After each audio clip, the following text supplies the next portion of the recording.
Welcome, everybody, to the special city council work session for July 6, 2026. Maria, would you call the roll? Fritz, Here. Callio, Here. Lyon, Here. Dora, Here. Manetza. Here. This evening, we have a presentation by Larry Burns on the urban forestry updates and all the efforts we're doing for urban forest. Larry, would you like to introduce yourself briefly? Larry Burns. Do I say 509 Waverly? What's that? 509 Waverly? Okay, thank you. Resident for 30 years, originally from California. How far back do you want me to go? I was raised on a farm, drove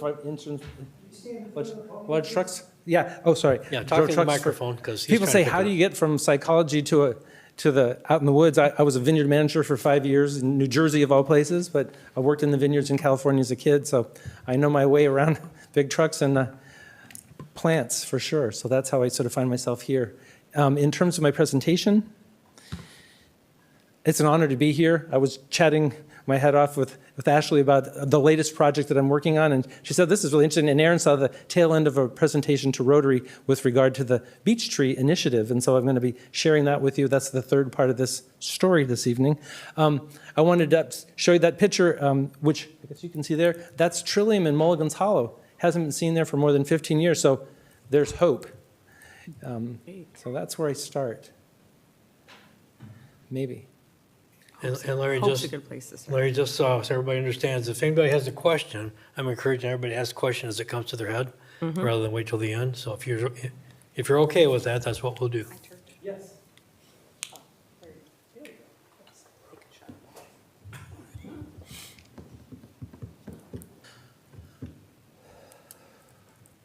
So when we first met in 2022, I was reading the tea leaves, and my estimations were between 60 to 90% of our canopy would be lost. It was a sort of all-out effort to deal with HWA, Hemlock woolly agelid, and oak wilt. And so it was a very reactive. There's an epicenter in the cemetery. What are we going to do about it? But now, it's 5 years later for me. I have to say this is my anniversary. It's my beginning of my 4th year with the city. Yep, go. Congratulations. Thank you. And we are shifting gears from reactive to long-term strategy and stewardship. And that's in part of the story I'll be sharing with you and why. So it's a big shift. I have 5 sort of bullet points, if you will, or sort of key points in the presentation. First is why, and why I love what I'm doing is the simplest way to put it. Understanding the forest, I've got some maps for you so you'll have a sense of, if you're new to this conversation, where are the hemlock trees, where are the oak trees, what's the density? I have a brief breakdown of some of the threats that we're looking at, what we're doing as a city to take care of mitigating and managing those threats, and finally, a little bit of a postscript of where I think we're headed. So this slide makes me feel really good, because this is become a regional collaborative experience. We've got universities, University of Minnesota, Grand Valley. We have state and federal agencies that are working with us. We've got the USDA, we've got MDARD, we've got conservation experts that have contributed to this story.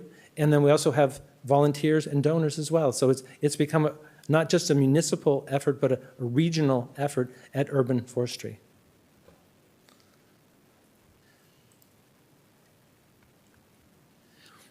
Okay, so I hope you'll be willing to indulge me, but one of the reasons that I love being here, you may have seen the 1930 plat. When I was scanning it, I would do some work with Wally Ewing, and we were chatting about this particular plat, and I said, hey, what's that? And he said, what do you mean, what's that? And I said, that says city forest. And no one knows exactly why that language is used for, it's not Bennett's Hollow, it's not Mulligan's Hollow, it's city forest. And that made me feel so good. Because it said to me, we go back almost a century in dealing with our commitment to public forests. I'll go brief story, but in 1850, so this is just post-it that New York City has Central Park. San Francisco has Golden Gate Park, the same architect for both parks. The speculation is that Grand Haven and a number of other municipalities at about that point in time had the same idea. We should have a public park or forest. What's interesting to me is that we didn't cut down all the trees and put in lawns. we actually preserve the forest, and so, ergo, city forest. So, I was going to say, I had an epiphany and a deep insight in this preparation. This is my epiphany as a 30-year resident, but this particular slide is May of 1941. And what they are doing in this slide is they put the barges across the Grand Rivers. Some may know, I didn't know this until I was looking at this picture. All the residents came across on that barge bridge. They planted 53,000 tree saplings, mostly Scotch pine, and dune grass on Dewey Hill to stop the erosion. Now, Wally told me, but in 1938, there was a big, huge hurricane, and the derecho winds knocked a bunch of sand around, and it was a real mess, so people were really worried about that. But this is the postscript to that sort of circumstance. So that made me feel really good for a variety of reasons. We were a tree city before we were a tree city, and people really care about trees and made me feel good. So I had to share the story. Very cool picture. All right, this is a stop and pause moment. Everybody, I think, intuitively knows this. Oh, look, 200 acres enclosed by the city, neighborhoods, people. But this isn't 200 acres as a part of a 30,000 acre ecosystem.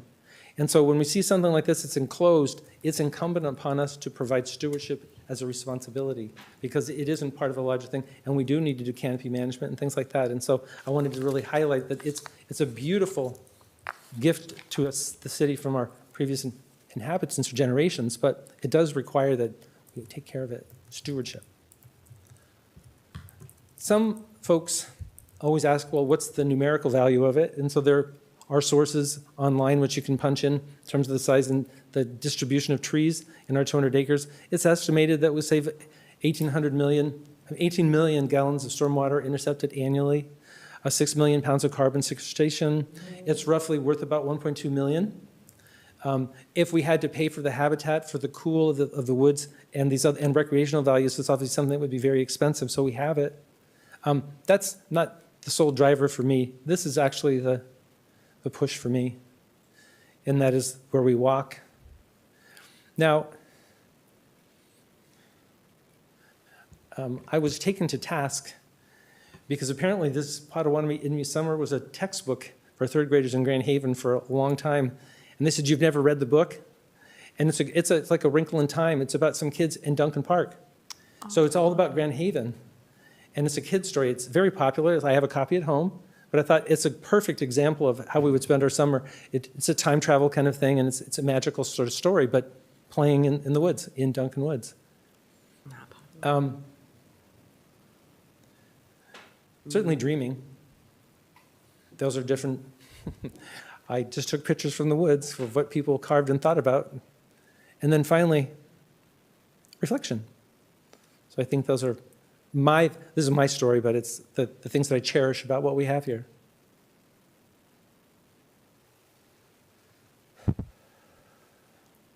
So in summary of the why and getting to the how, once we switched from mitigation and management to the requisite stewardship and long-term perspective on things, a whole bunch of things sort of came together relatively quickly. I will show you this slide in a different format in just a second. So if we've got HWA or we've got oak wilt, we've got elongated hemlock scale, you'll see it more legibly, but I just want you to have a sense of the motion and the number of things that are sort of at play right now in terms of urban forestry and stewardship.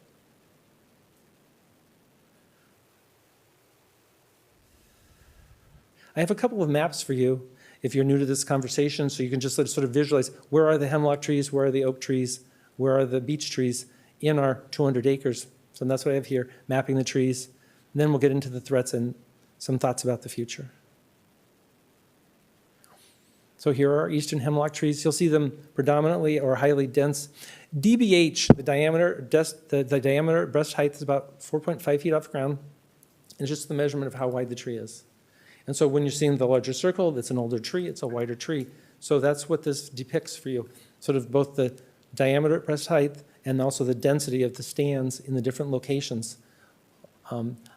It's a very touching picture for me because we have old growth forest in Duncan Woods, but also old growth forest, which means hasn't been cut in more than 100 years in other locations in our 200 acres as well. The oaks are estimated at about 80% of our canopy in Mulligan's Hollow is oak trees. So you can see the distribution there in terms of oaks, but also in Duncan Woods, not quite so much in Lake Forest Cemetery. And finally, the third major focus this evening and our larger conversation is about the beech trees. So American beech.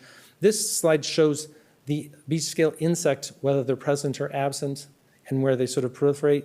Some observations suggest that they are more likely to be found in greater densities along the trails. I don't have data that refutes that, but I'm not sure that that's entirely the case, but that's what this suggests. Okay, so just to bring you up to speed in terms of the larger conversation, kind of like what are we up against? In 2022, the focus was predominantly on hemlock woolly agelid, which is an insect which sucks the sap out of the hemlock stylet or the branch needle. Since 1970, elongate hemlock scale, which is also an invasive species, has seemed to be on the increase. It's been my observation that and the confirmation from the lab, MSU Plant Pathology Lab, that elongate hemlock scale also kills trees. And what happens is that the hemlock, when the agelid attacks the hemlock tree, it's kind of like, forgive my simple metaphors, but it's kind of like a mosquito when it bites you, it injects a little venom. It's just anticoagulant, so it sucks your blood easier. The speculation is that those agelids also inject a little bit of toxin into the hemlock tree, so it's weakened. And so if it wasn't weak, then the elongate hemlock scale wouldn't be the problem that it is, but the tree is weakened. This thing comes up because this suggests maybe the climate change, increase in temperatures makes it more favorable for that particular insect. So we've got, and then the third on that list is the spruce spider mite, distinctly and definitely a problem in terms of killing some of our trees as well.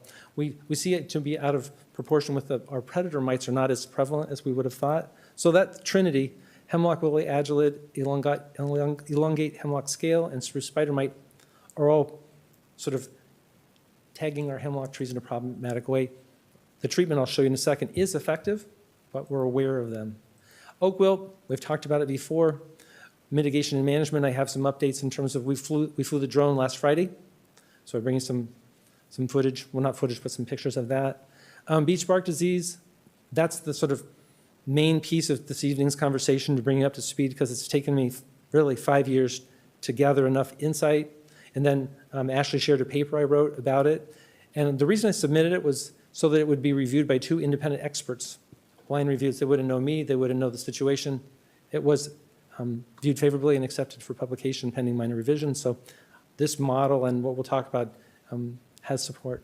Beech leaf disease is emerging, but I'm not going to focus on that because it's not here yet. And then a final punch Dutch elm disease. We did deal with that last year. We had an outbreak in the city over on Washington Street. We instantly, thanks to Ashley and company, protected that tree with an insecticide, so it has 3 years between its treatment cycles. That tree, as it says, there's survivor tree evaluation and resistance testing. University of Minnesota had a call, and they were looking for people nationally to submit twigs from trees that had clear proof of survival of the Dutch elm disease in the 1930s and 1940s. So we have the largest in Ottawa County, elm tree on Washington Avenue, and we also have another one that's about 20 years younger on Howard Avenue. So DPW collected the twigs, I bunched them up, and I sent them to the University of Minnesota. They've been successfully introduced to the lab, and they're doing what we're doing here. About 2 years, they'll test them for Dutch elm disease resistance, and then we'll know whether we can plant those seeds, and off we go. So that's what's going on. Okay. If you haven't heard this before, the insecticide that we're using to treat the hemlock trees is called dinotefuran. Dinotefuran has an active service life of between 2.3 and 2.7 years if you look at the literature. And so what I've done is divide our trees by 3. And so it's on a 3-year cycle. This is the 3rd year in that cycle. We're at 69% treated at Lake Forest Cemetery. We're at 51% at Mulligan's Hollow. So between the two, we will finish up our 3rd year cycle this year with that last batch, and then we would be starting again with that first 1/3 next year. So that's the cycle process. That's the rationale for why. I have my fingers crossed. It's a treatment, not a cure, but hopefully we'll have something. And in the meantime, that's the process we're using. So is the progression slow enough that we can wait 2 years for a third of the trees? Yes, Okay. because when we basal bark application of this insecticide, it lives for 2.3 to 2.7 years in that tree. It's a stretch, but that's what the study out of P.J. Hoffmaster by Deb McCullough in 23 reported back that what they had observed was between 2.3 and 2.7 was the longest estimation of its active protection of the tree. And so I'm stretching it a little bit, but I think that's the best way it can get the most out of our investment. Does that answer your question? Yeah. Yeah, okay. So, sorry, it's hard to not walk to the slide, but if you're looking at the slide there, your first thought is, oh my gosh, what's the red thing? The red dot, actually, what we have is aggregations of trees that are treated. So when you get more than 20 trees, then it turns yellow. So inside each one of those little yellow dots is a number. That's the number of trees that are treated. And if you see a red dot, that's more than 100 trees. So if you clicked on the red dot in the right-hand slide to you, you would see that thing that I pulled up for you down below. That's all the trees that are inside that dot. Does that make sense? Mm-hmm. So when we click on the proposal and we say, well, what did Partial do? What did they treat? That's the record of all of the trees that were treated. It's just summarized in the larger circle. So when you're asking, well, where do we stand? And I say, well, we've treated Lake Forest Cemetery is 69%, Mulligan's Hollow is 51%. You can see that a little bit of that to the north of the ridge remains to be treated. So that's where we are. And we are protecting one of the largest urban hemlock populations on the lake shores. This is shout out to council.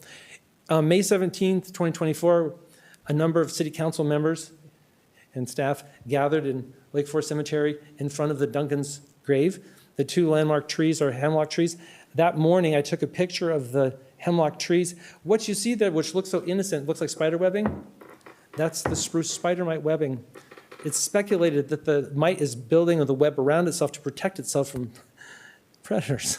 So, but it also is damaging the tree. You see a little bit of yellowing in those needles in the upper left. That's the elongate scale probably showing up. So the tree is not healthy. You can tell by the color as well. I went out yesterday just out of curiosity because I was anticipating that people would say, well, have you seen any efficacy? And I thought, that tree is healthy. And so that's what's going on. And then someone asked, well, what would happen if you didn't do anything? So I went to a different location. The little tufts, cotton tufts are hemlock woolly agelid everywhere. And then you see the tree starting to die. So that's a consequence of a lack of stewardship. So, okay. Any questions about hemlock trees in general? I'll move to oak wilt. Anybody? Yes, no? Good. Am I moving too quickly? No, I think you're fine. Right. Appreciate the information. Yeah, so oak wilt. This is an interesting map in a variety of different ways. If you don't remember or if you haven't encountered a conversation about oak wilt, it's 90% transmitted, the fungus transfers underground 90% of the time. So the trees are shaking hands underground. And so it goes from one tree to the next tree to the next tree. That's its most common mode of transfer. What this map is showing you, if you see in this sort of to the lower left, 2015, the first epicenter that I was aware of or was brought to my attention was 2015. That's number one. Number two, which we started treating last year, I have some pictures in just a second, is 2/3 on GHAP's property and 1/3 on Lake Forest Cemetery property. So we're working together with the school system to treat it, and they've been very collaborative in doing so.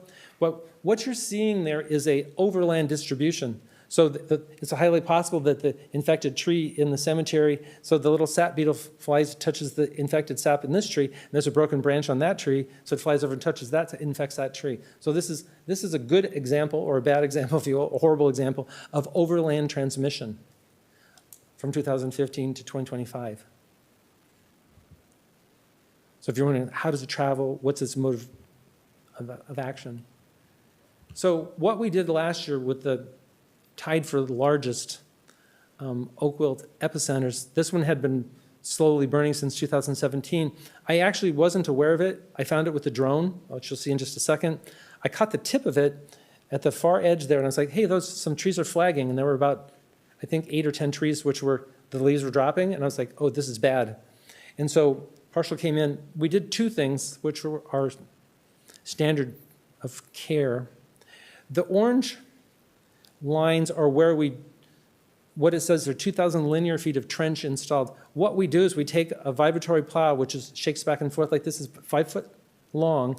We drop it down into the sand, and we dry like this, and it breaks that handshake between the two trees so that the fungus can't go from tree to tree. So we're basically we're doing everything we can to put sort of a back blaze in. Because to the right, what we did is we double girded and herbicided the trees that were there so that we're protecting Duncan Woods. Directly north is Duncan Woods, and we're doing everything we can. The GHAPS is doing the same thing. They're going to do the herbiciding of the trees going to the east. So they're going to continue that line so we can back blaze this infection. Unfortunately, last Friday when I was out, there are 2 trees in the 2025 I showed you in the center of the map. There are 2 more trees in that epicenter, so they're working on it. I think Derek Lemke said they treated one of them or 2, but double girded it. And there's 1 more over in the 2017 epicenter next to the school, and Partial's on that too. So we're trying to treat it within 10 days if you see it flagging. Because you want to prevent it from going down and or traveling to other trees. So that's what we're increasing our aggressiveness as a function of this. That's the drone. The city purchased it. We flew it. We're looking for other evidence of epicenters as we flying it around. So thank you. But once infected, the trees need to be isolated because basically you can't get the infection or the fungus out of them. Exactly. Now, the white oaks can be treated more easily than the red oaks? Yes. The white oaks, it depends on which forester you talk to. Some will argue you've never seen a white oak that gets sick because it compartmentalizes very effectively. Yeah. Others say I've seen one that died, so I'm not going to get into that fight. But white oaks seem to be more resistant to it than red oaks. Red oaks are definitely, it's a problem. It's lethal. And we don't have that many white oaks, so. Does that answer your question? Sure. Okay, I just trying to be. All right. So the Beech Tree Initiative, 2026. It's taken me, like I said, 5 years of think, because with oak wilt, we can use propiconazole and we can treat the trees around it with a fungicide and prevent it from traveling that way, or we can double gird it and kill the tree and prevent it from traveling. So a couple of different techniques for mitigation and management. With the hemlock trees, we can treat all the trees. Again, it's mitigation and management because we can treat them, and then we've got 3 years on our cycle. With imidacloprid, you had 5 years, but there were a host of other problems which were significant, so we don't use that insecticide any longer. So I'm going to try to explain it clearly what we're doing here. Before, though, I wanted to find proof of what's going on in the UP. I called out of the blue to speak to a ranger at Hiawatha because I was looking for some possible beech bark resistant trees. And I spoke to a ranger named Jake, and Jake said, well, I'm having a hard time. And I said, well, why is that? And he said, well, because we've lost basically all of our beech trees to beech bark disease, and I spend a large proportion of my time hacking the zombie trees because the tangles are so aggressive. But I wondered, well, what are we up against? What's coming our way? And this is just one study, Sattler 2021. In that shaded area of the Pitcher Rocks National Lakeshore, 9,127 acres of canopy lost between 2005 and 2018. 72.8%. Other sources cite between 80 and 90% of our beech trees will die. They're not saying this might happen, it could happen, maybe it won't. It's coming. And so that's my impetus. But I'm going to explain it in a way that's, so Ann Arbor, the Glen Arbor Sun, like a pile of dead elephants on the lots of our great beech trees. To the right, killing front. This is what worries me the most because we have the advancing front, we have the killing front, and then we have the aftermath forest or front. So there's 3 stages, and we're in the middle stage. We're in the killing front, if you will. It's dispersed amongst the majority of our trees. They're not infected with beech bark disease yet. So beech bark disease is described as a complex. So the insects, the beech scale insects, attack the tree. They stick their little proboscis thing in, and they puncture the bark, which is a wound. those wounds collect. And over time, the tree is weakened by the insects, and the wounds proliferate. And so then the natural nectaria, which is the fungus which is out in the forest anyway, enters that wound, infects the tree, and kills it. It takes anywhere between 10 and 30 years for the trees to die. So that makes treatment a bit more complicated than oak wilt, 10 days, or the tree's dead, right? So that's why it's taken so much time to think about what do you do with something like that. What we don't want to do is do nothing, because if we do, the trees will fall. You'll end up with this aftermath forest where it's impenetrable. And the trees are growing in such a way that they're already infected and they're uncontrollable. So, yeah. If you remember nothing else from my show, certain family members thought, did Chad think that up? And I'm like, no, I think for myself. But the Jenga juggernaut. I pulled the two papers there. The McNull paper and the Sapner paper are two really important pieces here. Oh, sorry, I'm Yep. speaking to the mic. Sorry. Someone Good work, other good thing, work. talk. This is not so easy. It's thin some trees, get a pickup truck and a couple of guys with a chainsaw and cut some trees down.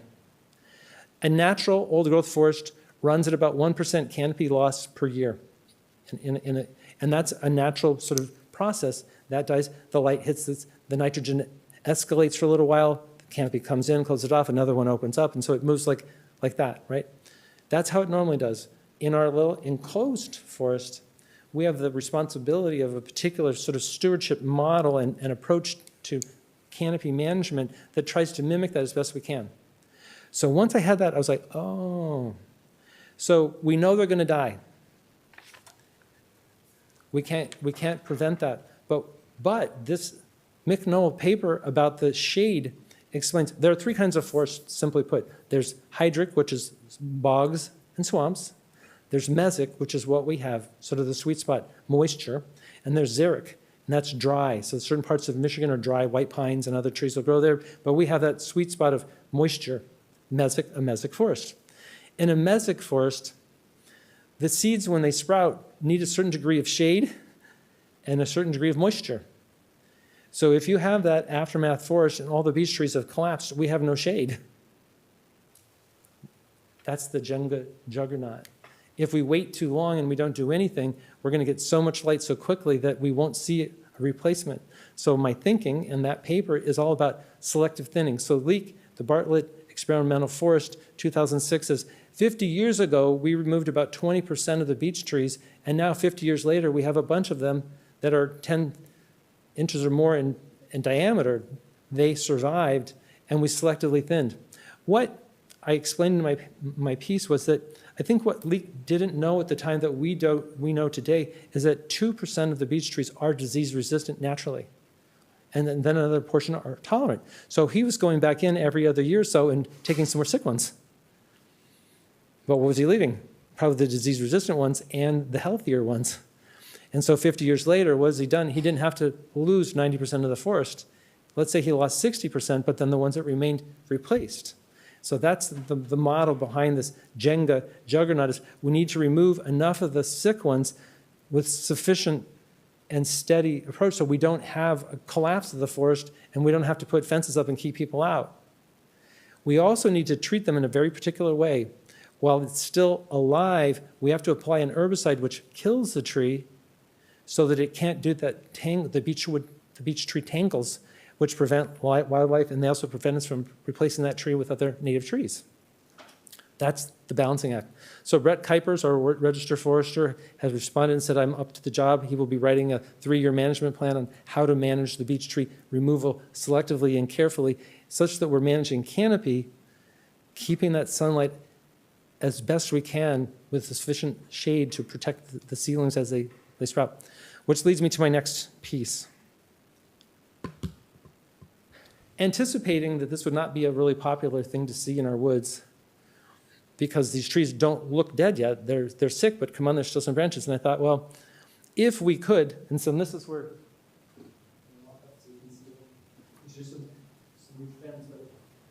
these are sugar maples. They're produced by the culture lab in Holland. So what you see in this picture to the right, or to your left, those are our trees. So the the USDA forest geneticist out of Wisconsin sent me 3 different samples of beech bark disease-resistant trees, because they've lost all the trees. So he said, I know where they are. I just have to go there, because that's the one that's still alive. So he sent us stock. So Della Fetzer is the founder of the Culture Lab in Holland, and she's taken those and snipped them, and she's propagating them as we speak. Her goal is to go from where they are now to what you see on the right, which is what you see in front of you. What I will do is take those, and they'll live for 2 months in that little vial like that. We plunk them into dirt, and then they'll root and they'll grow just like a regular tree. So that's the plan. So she's taking, we now have 80 beech bark disease-resistant propagants in Holland being grown. So when we cut down a tree, we will replace that tree with a beech bark disease-resistant tree. So it's not just take and leave it, it's plant, and then we'll plant some others as we go where is appropriate for the canopy. So that's the logic behind this more complicated third intervention for this particular invasive species. It takes a longer period of time. You say there's like, you said there's like 80 plants, Yes, and how many should we have? I mean, it sounds like we need a nursery of these things going constantly. that's a really good question. I mean, like, I don't have the initial report from Brett, the forester. Brett Kuipers will prepare it. And I just, because of budget, I just said, well, let's start with 20 trees per year. And so that's my math at 1,500 a tree to top it or drop it, and herbicide it, give or take. So that's, we're starting, but I didn't tell him, limit yourself. If we should take more based on what you see, let me know, but let's use that as a benchmark. And if we do that every year for a period of time, it would be 20 trees per year and maybe more. In the end, someone said, well, what's your plan? I said, Michigan and Southern Canada, because I'm going to apply for a Rotary grant. So, I mean, but like, why not? Like, their trees are, they're already gone in Hiawatha. And so Heidi, the land manager for the 36,000 acres of Michigan property, said, we're going to get some of those trees. Actually, what I don't want to spend too much time on, but I say beech leaf disease is coming up from the southeast. So what we are actually doing is we're trying to get some of the beech leaf disease resistant trees and propagate them and then test them for beech bark disease and see, because nobody has a dual tree yet. So that's my Pulitzer Prize, my gold medal. If we can do that, we're going to try. So these trees are not beech leaf resistant? no, just those are beech bark. sugar maples as an Yeah, these are example of what maples. we'll have in a couple of months. So Very cute. this is my shout out to my friend in Duncan Woods. So in case you're wondering who's the friends we're trying to save. Okay, another story, sorry. So the former president of the West Michigan Conservation Network, her name is Ginny Wanty, and she and her friend were visiting Grand Haven, and I invited them for brunch, but they had to go back to them. So she comes back about 2 months later. It's Sunday morning. She parks in the driveway. I make a nice, great brunch because I'm a good breakfast cooker person. And then I walk right to the end and said, well, this is my tricolored beech friend, and this is my blood red, and here are all my hemlock tree friends. She's excited, invited her to meet all my tree friends. And then 2 weeks later, we're at the Master Garden thing. She wishes me, you're glad that I'm not introducing you today. I said, why? She goes, because when I parked in the driveway and there's no car, I was a little uncomfortable. She loves friends of Grand Rapids Forest and friends loves, these are my tree friends. So those are the little tree friends. So just so you know, Okay. if I invite you to breakfast and to introduce you to my tree friends, they really are friends. I love those guys. Supposed to talk to them, right? So someone said, so what's your ask for city council tonight? I said, I don't have an ask. I started a fundraiser 6 weeks ago when we raised $30,000 to save our beech trees. Wow. Well done. Good job. A lot of people love our forest and our, Yes, they do. so I was like happy. I was thrilled. I was like so overwhelmed with people's generosity when I explained and showed them the pictures and showed them the baby trees. And Rotary was the first one, $1,000. So just wanted to let you know our community really is a Tree City USA. We're ahead of Grand Rapids. We're ahead of Spring Lake. 35 years. Okay, we actually were a Tree City USA before we were a Coast Guard City USA. I'm not supposed to tell people that, but. All right. I don't know if your phones can catch the QR code, but if you are curious, Matthew Broderick did a beautiful job of a web page. So people, walking in Mulligan's Hollow or in Lake Forest Cemetery will come across one of 3 signs. It lists the invasive species. It's a place for you to submit a picture. It comes to my email, and people say, I get pictures mostly about garlic mustard and invasive shrubs, but I'm always saying there's only one of me, and there's a lot of people walking around. So we do have a community awareness program and a lovely, and Bill designed those, and a donor paid for the wood for the signposts. So in case you can't tell, I'm really fond of our community. All right, looking ahead, we did the MOU with Ottawa County Parks. They've met on a quarterly basis. This is just a draft. Kurt DeHaar drew a potential pathway through the 100 acres. There are hemlock trees. They're supposed to be treated this year, so we're doing some management over there. It's slow to get underway, but it's part of looking ahead. I hope to continue to expand our regional partnerships. We've got the signs, we've got other efforts to do community outreach and connect people to nature where we can. City of Grand Haven, Division of Urban Forestry. I truly believe in science. It's first, but stewardship and resilience, protecting our forests today and restoring tomorrow's as best we can. Questions? Questions? Well, on our agenda tonight, we have something where the smart tree inventory that we're voting on, how does that come into play with the management program we already have and what we're working on and this? And it feels like there's so many different moving parts, and I thought we had something in place, and then it just seems like there's more moving parts.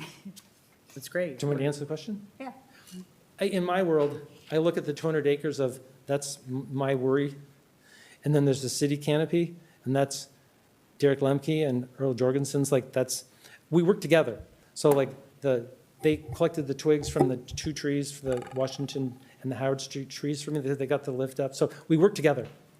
But that budget and that responsibility, I might say that tree looks problematic. Or when we had the Dutch elm, we work together instantaneously. So it's not like we're at odds with each other, but it's like they say, what's going on in the woods? If I need some help at Elizabeth Avenue for some hazard trees, we're that way. But it's 2 different budgets and 2 different sort of areas of expertise and responsibility. That's how I understand it. Yeah, and again, just trying to have a cohesive plan for our street tree program as well as our urban forest, to Dr. Burns' point. That way Right. they all interface and are all being treated similarly Yeah. in understanding our inventory. I figured that's what we were looking at trying to do. I just wanted to see how they Yeah. overlap. The McNichol piece touched me in a couple of ways. It wasn't just our Messick Forest, but the data suggests that we've seen an increase in temperature of 2.3 degrees since 1950, 1960, with estimates between 6 and 11 degrees between now and 2050. So for me, thinking ahead the way I do, I'm like, every empty spot should have a tree in it. So that's an answer to my perspective and the interface between the urban forest and the city tree canopy. They're not separate. There may be more trees in the city by count than there are in the woods, but they're just 2 different, completely different domains of expertise overall. And yet the rest of the urban forest also provides environmental service to the city. So I don't think that, because I've always been of the opinion that we should take a broad view of our urban canopy. Yes, we have the 200 acres in Mulligan's Hollow. We have 145 acres on the north side that's contiguous with others. And we have street trees around the city and along the river, but it all kind of works together. And I'd like to see us continue to look at it that way, even though you have like a stronger community of trees where they're concentrated throughout the city. It's important. Yeah. I like to think, if I was thinking ahead, that we would have a division of forestry or division of urban forestry or something like that, which would set that off. Other cities like Cambridge, Massachusetts has an amazing division that does nothing but that. So if you want to dig a hole and it's in the city, someone has to come and say, yeah, you're going to kill that tree or not kill that tree, or how can we work with you to avoid killing that tree? So I think that your vision is correct. I just think that we're building this by bits and pieces as I see it. So I wouldn't disagree with you. I'd love to have that. Can I go ahead? I have a few extra things for you. Sure. Any questions at this point? I was out yesterday wandering down Sheldon. This photographs, my wife was thumbing through this, and she goes, oh, are you aware of these pictures? I'm like, no, let me take a look. This is Sheldon, June 1926. And so I was wandering around, not dressed as I am right now, and who should drive by but the good Dr. Alguire, fond of trees. And he said, "What are you doing, Burns? You taking care of trees?" And I'm like, "Well, sort of." And I had the picture in my hand. He said, "What are you doing?" I'm like, "I'm looking for this house." But look at that picture, 1926. The first thing that my wife saw was like, "Hey, that's sand dune. What's going on there?" Wow. And so when we think of what we're doing here, the second thing she said is, "I don't want those sand dunes coming back." Yeah. So do what you're doing to protect those trees. Because when I said to Tom, "Hey, the trees," and he said, "They weren't always there." And I said, "Well, they've always only been there because that's just how long I've been around." And he said, "Well, go back." And then I was thinking, "Oh, I wonder what they did in July of 1926 to celebrate the 150 years." And they were celebrating the road getting paved. Did you see that? This road's going to get paved. And then prices will soar. Roads getting paved is pretty exciting. Yeah. He said, Fender of a car in the bottom. so I was like having a moment, and I was like, I just have to share this with you. And then, I don't know if people are watching, but I've been instructed as a fundraiser person that we have successfully paid for the first phase, which is 30,000, but the next phase is the propagation phase. And so I'll get through the lab, we'll get this, and that's another 30,000. So if there are people watching, please. So. Which? Oh, so the Grand Haven Area Community Foundation does have a special fund set aside. It's called Save Our Forests Grand Haven. And so people are donating, and then in the little box down below, they're just writing Burns Beach. And so they'll know that that's money that's monitored by the city, but we've hit it. And then the other goal, if I understand, and I'm completely new to this, that we can use the 30,000 that we've raised as a matching grant like money, so we can say we raised this money, and so maybe we'll be able to approach the community foundation and ask for that grant as well. That's part of the story. Hey, hi. You're coming? It's my colleague. I didn't talk anything bad about you. So that's the story. Okay. Well, Sticking to it. I've seen some of the old pictures, like 1880s, 1890s, showing all the elm trees in town. And the city was lined with them. Yeah. I got a handful. And last year we lost a couple more. I love those photos. Someone said, "Can we plant them?" And I said, it's a lot tricky, because the way elms reproduce when they're creating a seed, they can replicate, but they don't typically do that. So you can't be certain that the offspring that's on the ground is from that tree only. So we'll have to test it, but that we are at least in the process now of determining if that's disease resistant. There's a spot in Vermont where they are propagating disease resistant elms at a great clip. And so we'll be monitoring them, and I'll be working with them potentially and with the University of Minnesota, because some folks have said to me, "Wouldn't it be lovely to have elm trees back down our mission?" I'm like, "I'd love it if they were disease resistant." So, yeah. Larry, I feel a little overwhelmed with all of the things you've presented, and I'm not quite sure how you're managing to keep track of all of them. But on the other hand, I feel blessed that we have an individual such as you, with the passion you have, that is directing this and working with other, members of staff and stuff to coordinate all this. I'm glad that we can be a part of that, and only ask that you keep us abreast and informed as you have tonight of things that you need and things that we can help you with as you're moving along with this endeavor to keep our forests in the shape they Yeah. are. So appreciate it very much, and thank you. My pleasure. I'm so grateful to you. We actually have a dedicated budget, and there are some sophisticated things that Emily's done to make it even better for us this year, but it's amazing, and I think I'm going to be under budget.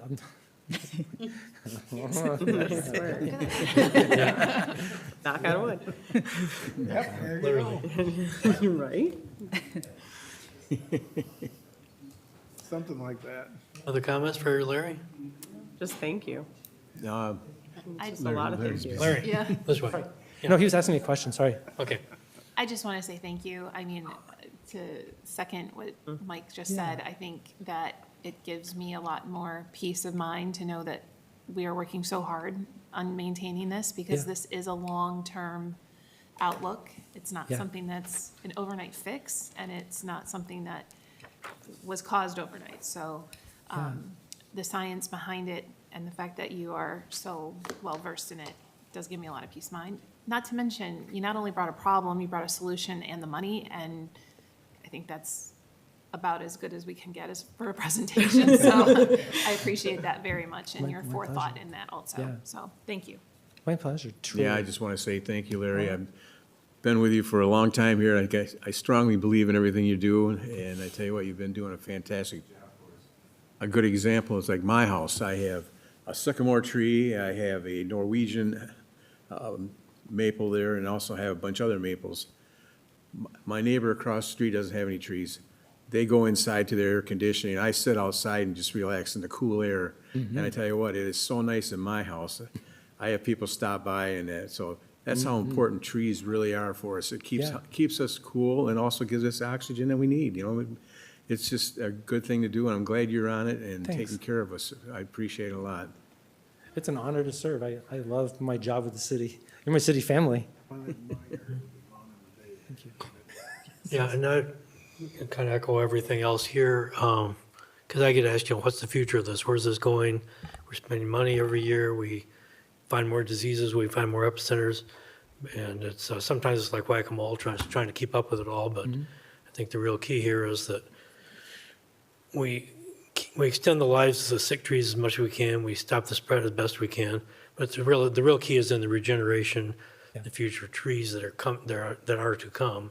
And if they can be disease resistant, that's going to be a plus. If we just can fill in the gaps as best we can by eliminating and removing the sick trees, there is a future here. It's not just a matter of saving individual trees, it's saving the forest. So, Thank you. One of the reviewers wrote a very favorable comment about my paper, probably an arborist. And he said he hadn't thought of it that way. But when I get the question, well, wouldn't it be better to just do nothing because we could save money? And I said, this is one problem where it's going to cost us more to do nothing than to do something. And he said, I love this idea because once a tree dies, it becomes rickety. And if you're 2 years in, an arborist can't climb that tree and cut it down with it. You've got to get a heavy piece of equipment in there to lift it up to keep that person safe, right? So he said, I never thought of this before. If you're doing it while they're still alive, I can have a climber up there, cut it down while it's still alive. It's less expensive. It's least expensive as treatment. But if it's going to die, and you know that's the case, then doing it systematically will save the hazard risks to traffic through, but also save the city money in the long run. Melanie Manning was the director of Ottawa County Parks. Well, she said, one of the worst things I see is municipalities always want to think they're going to kick the can down the road and will save money, but they don't realize that this is a situation where it will cost more later. So yeah, you're right. oh yeah, It is a whack-a-mole, sort of, but I think we're getting around that and starting to be more systematic too. yeah. I think it feels that way to many people, but there is a longer vision than that. I think that's what we have to keep in mind. Yeah, that was one of the hardest things for me. I went from 1 year to 10 years, then on the 2022 to 100 years. And that's a long gap to try to, but when I read Leake's paper, and he's like, it's 50 years since I did this, and his colleagues worked with him for 36 years. And she reviewed the paper, and she said, don't get stuck in the numbers. You won't get 10.3 meters exactly between the trees, but this is a good idea, so thank you. Okay. My pleasure. Anything else? Well, thank you, Larry. There's It's truly a pleasure. Thank you for lots of having me. information, and hope people are listening and paying attention. And it's a big job, and it's for the long haul. So thanks. It is. Thank you. Thank you. Thank you.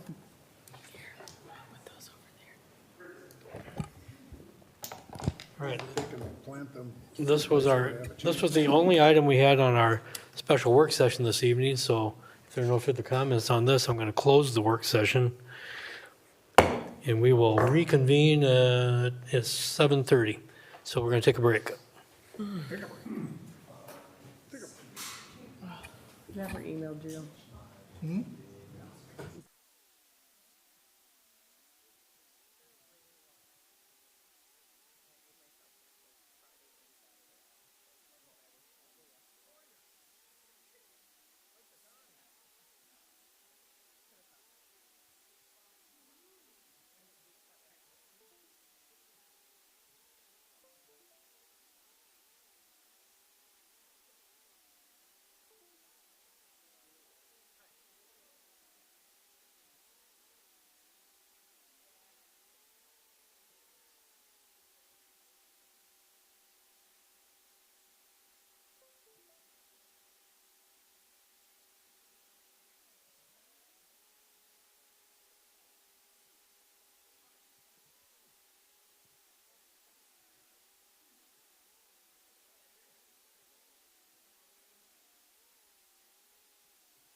To this regular city council meeting for Monday, July 6, 2026.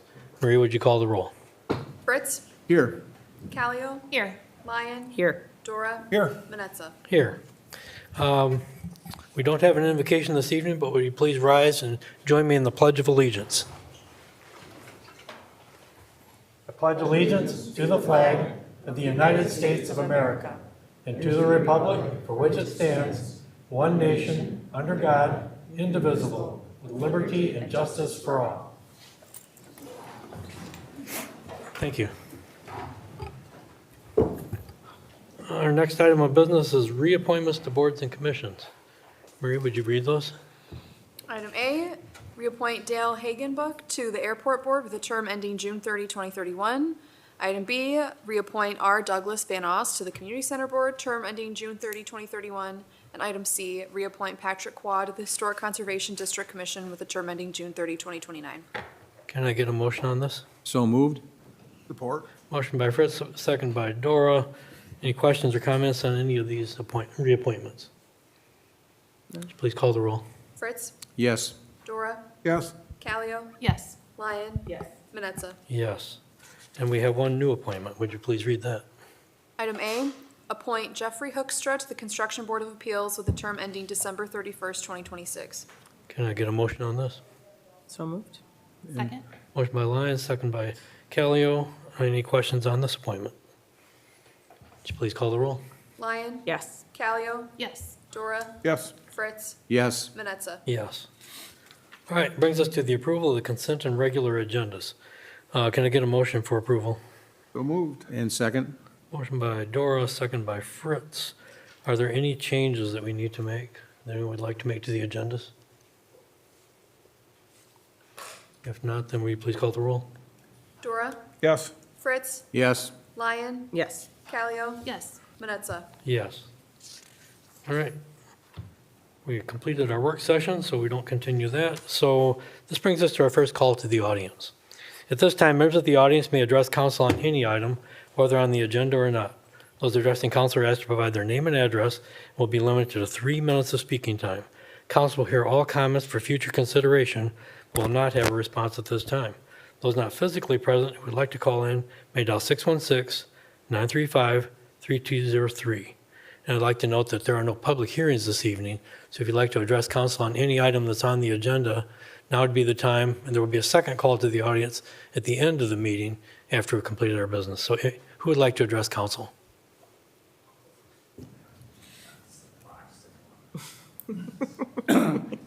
My name is Jeffrey Miller. I live at 1120 South Harbor Drive. I'd just like to applaud Professor Burns for all the work he's done. So this is really a follow-up to his presentation during the work session that council just heard. What's being done is laudatory, but it's not easy and it costs money to do so. And I'm here tonight as one of those who are trying to help raise funds for his endeavor. So for those here in the audience and who are listening over the radio station or streaming, please consider going to the Grand Haven Community Foundation website. There you can find the Save Our Forest page where donations can be made. As Larry pointed out, we were able to raise $30,000, which now makes us possibly eligible for other matching grants. But the fundraising never ends because the costs associated with this endeavor is very important and needs the public support. The amount of money that can be allocated by the city budget is limited on a year-to-year basis, given your other large considerations, whether it's the pension fund or the restoration of Harbor Island. But our urban forest is another valuable asset that all of the citizens in Grand Haven and the visitors benefit from. So again, whether you can make a modest donation or a more substantial one in the weeks or months to come, we'd appreciate it. So again, please go to the Grand Haven Community Foundation website, look at the Save Our Forest page, and consider making a contribution. They are all tax deductible. if that's a consideration, and no amount is too small. So thank you again, Larry, for all of your efforts and when working with city staff and from the support of council. Thank you. Thank you, Jeff. Who else would like to address council? My name's Ryan Van Appledorn, 14882 Ridgemore Street. I'm here to talk about the city's use of flock safety license plate reader cameras. This technology is fundamentally incompatible with the Fourth Amendment. It records the movements of ordinary law-abiding people who are not suspected of any crime, and allows the government to build a record of where people have traveled without individualized suspicion or a warrant. I don't believe that's the kind of society we should accept.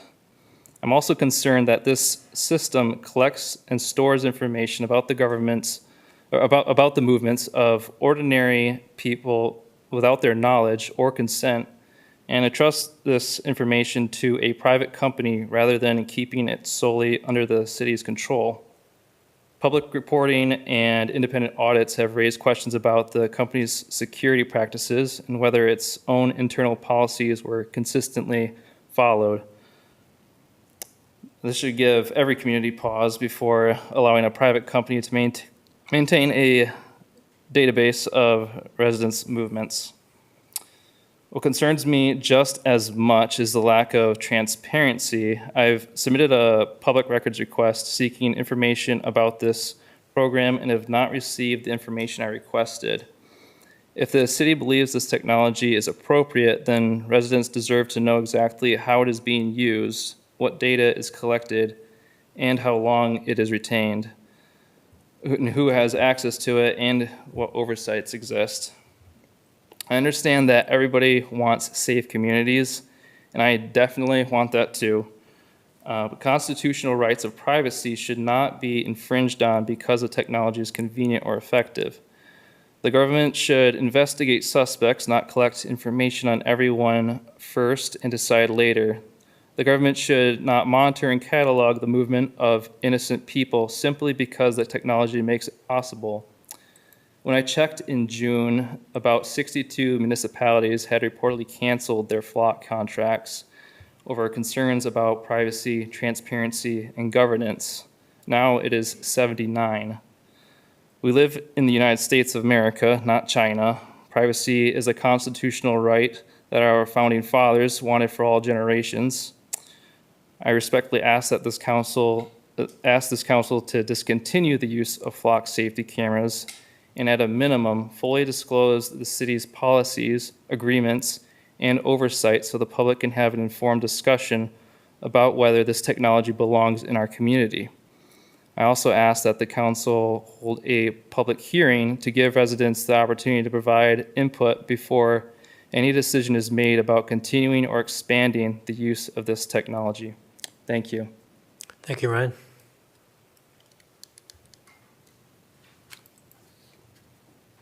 Who else would like to address council at this time?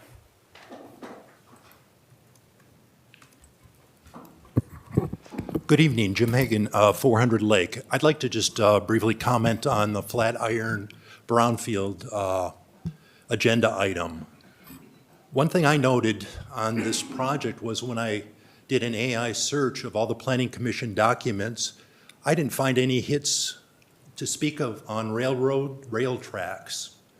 I think we're all sort of familiar with that corner in the track. The track was put in 1858. Originally, we had when you look at the Sanborn Fire insurance maps, you'll see what was there up until 1920. It was a series of wooden buildings, mercantiles, small, those type of buildings. And in the 20s, it changed to the one-story brick that we have now. And what's proposed now is a mixed-use building, 3 stories with retail, bottom, and in the upper floors, residential. I think we're all familiar with how extremely close that rail track is to the building. There's one thing that I didn't find either was any record that any kind of formal HAZOP was done on what are the potential hazards and outcomes of having people located and sleeping so close to the rail track. When I checked on the rail track, what I found was that it has about 500 trains a year, 250 each way. The other interesting thing is that on the hazmat tank cars, hazardous tank materials, which are chemicals, petroleum products, solvents, ethanol, there's estimated to be about 1,000 to 3,000 of them a year. This is a very large amount.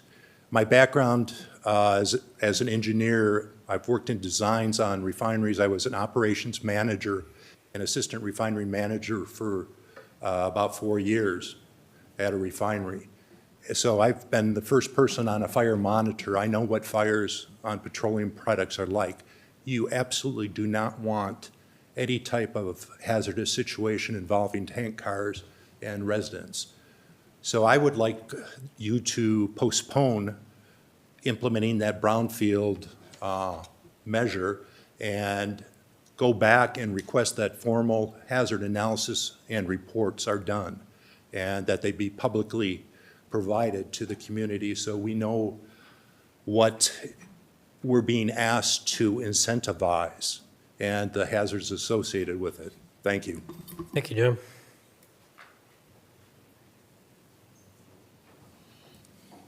Who else would like to address council?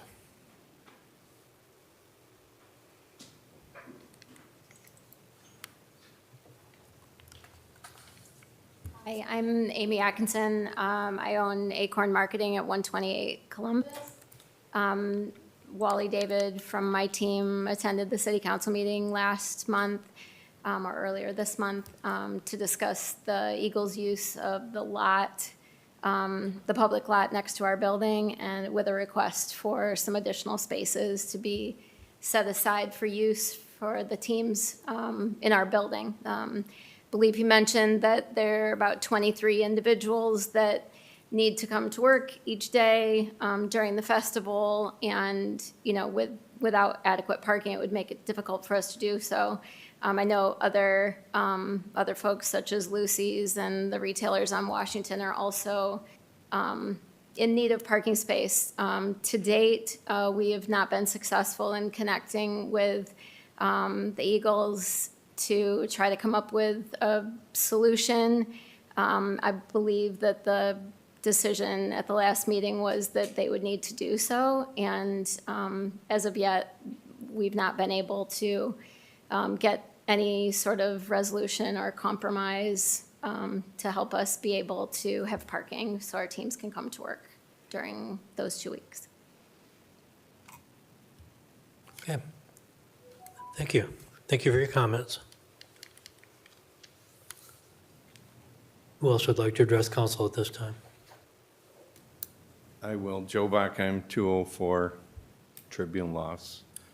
I'm back. I was here at the last meeting, and it's been kind of spinning around in my head because I don't pay a lot of attention to government stuff. And so some of the stuff that's been spinning around is I wondered if the process was followed correctly, if deadlines were met for application and things like that. I also wonder, is it really one and done? And if it's one and done, maybe it could just be done and not one and done. And then the third thing I'm kind of hearing things about, they're really not sure about where that stage is going to be and which direction it's going to be. And, I haven't heard any updates from any of my neighbors about it. And again, you understand, my concern, because we do entertainment. We have a back patio. We feature artists quite a bit during the week. Live entertainment. We have live entertainment actually Monday through Sunday from 12 to 3. And then on the weekends, we have a little more live entertainment. Usually it's just acoustic kind of things, and sometimes we get bigger bands, but people are enjoying our live entertainment, and they really like the atmosphere because it's actually kind of a quiet atmosphere. It's away from some of the noise that's on Harbor, those cars and those motorcycles coming and going, so we're really enjoying that, and we just really appreciate what we've been able to do in the community, and the community seems to really like what we're doing. You know, we're just hoping that, you know, we're being heard. You know, I didn't even know about the thing. You know, usually if something kind of big like this, if somebody's going to put a building, you know, 8-story building next to your property, you're going to get a notice, a bingo card in the mail. So didn't receive anything like that, kind of heard it, you know, through word of mouth, and just, you know, doggone it, I wish I would have been more, you know, looking at those minutes and watching the YouTube of the council, you know.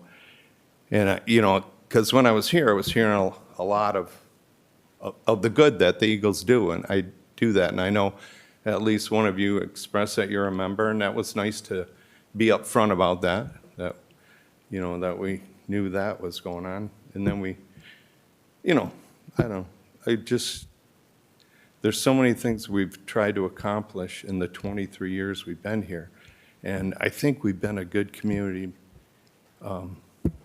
neighbor, you know. We typically thank you. Okay, thank you.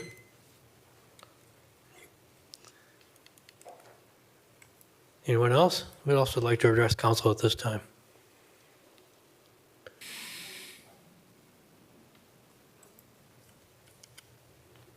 Hi, I'm Becky Newman at 932 Penoyer. I am here representing Walk the Beat as the president and the director of the Street Music Festival. I know you're going to consider our application tonight. What's different about it this year is we're asking for the 1500 block of Franklin to be closed to traffic. And I just wanted to provide a rationale for that. It's mainly for the safety of the public, since we do have 2 bands that perform close to the street in East Grand River Park, the whole length of that block. And it's also providing better access to those musical acts for the public. And that's why we're asking. And just so you probably already realize that Eastern is still open, so people that need to get to the dog park, you see my priorities, the dog park, the playground, and the boat launch. So thank you for considering that. All right, thank you, Becky. Anyone else? Like I said, there will be another opportunity to address council at the end of the meeting, but there's no other opportunity during the meeting to speak.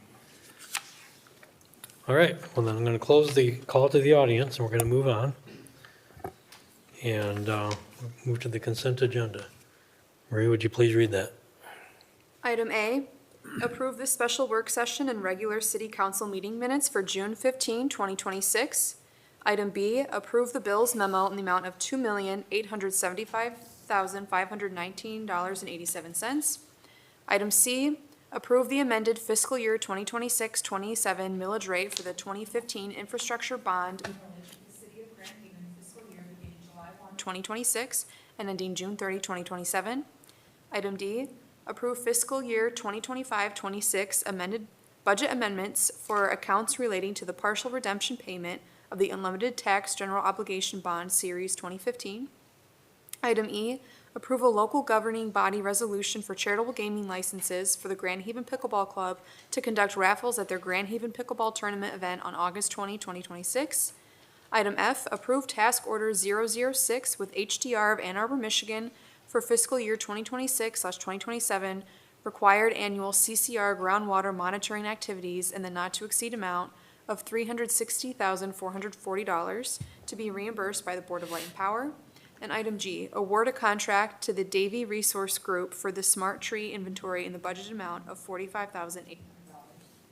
All right, I need a motion. So moved? Second? Motion by Fritz, second by Dora. Any comment on any of these items? Please call the roll. Fritz, Yes. Dora, Yes. Callio, Yes. Lyon, Yes. Manetza. Yes. All right, new business now. First item, please. Item A, Consideration by City Council of a resolution to approve and adopt the Brownfield Plan for the Flatiron Redevelopment Project located at 7 North 7th Street, Grand Haven, Michigan, 49417, for a period of 19 years. EDC/BRA recommends approval, administration recommends approval. All right, so before we begin and seek a motion, Sarah? Yeah, I would like to recuse myself from this discussion and voting due to the fact that for part of my day job, I help with marketing for Capstone companies. Okay. Well, in that case, I would need a motion to recuse Sarah from this item. So moved. Motion by Dora, second by Lyon. To recuse you? Okay, would you please call the roll? Dora, Yes. Lyon, Yes. Fritz, Yes. Manetza. Yes. All right, Sarah, if you would step away for a moment. Thank you.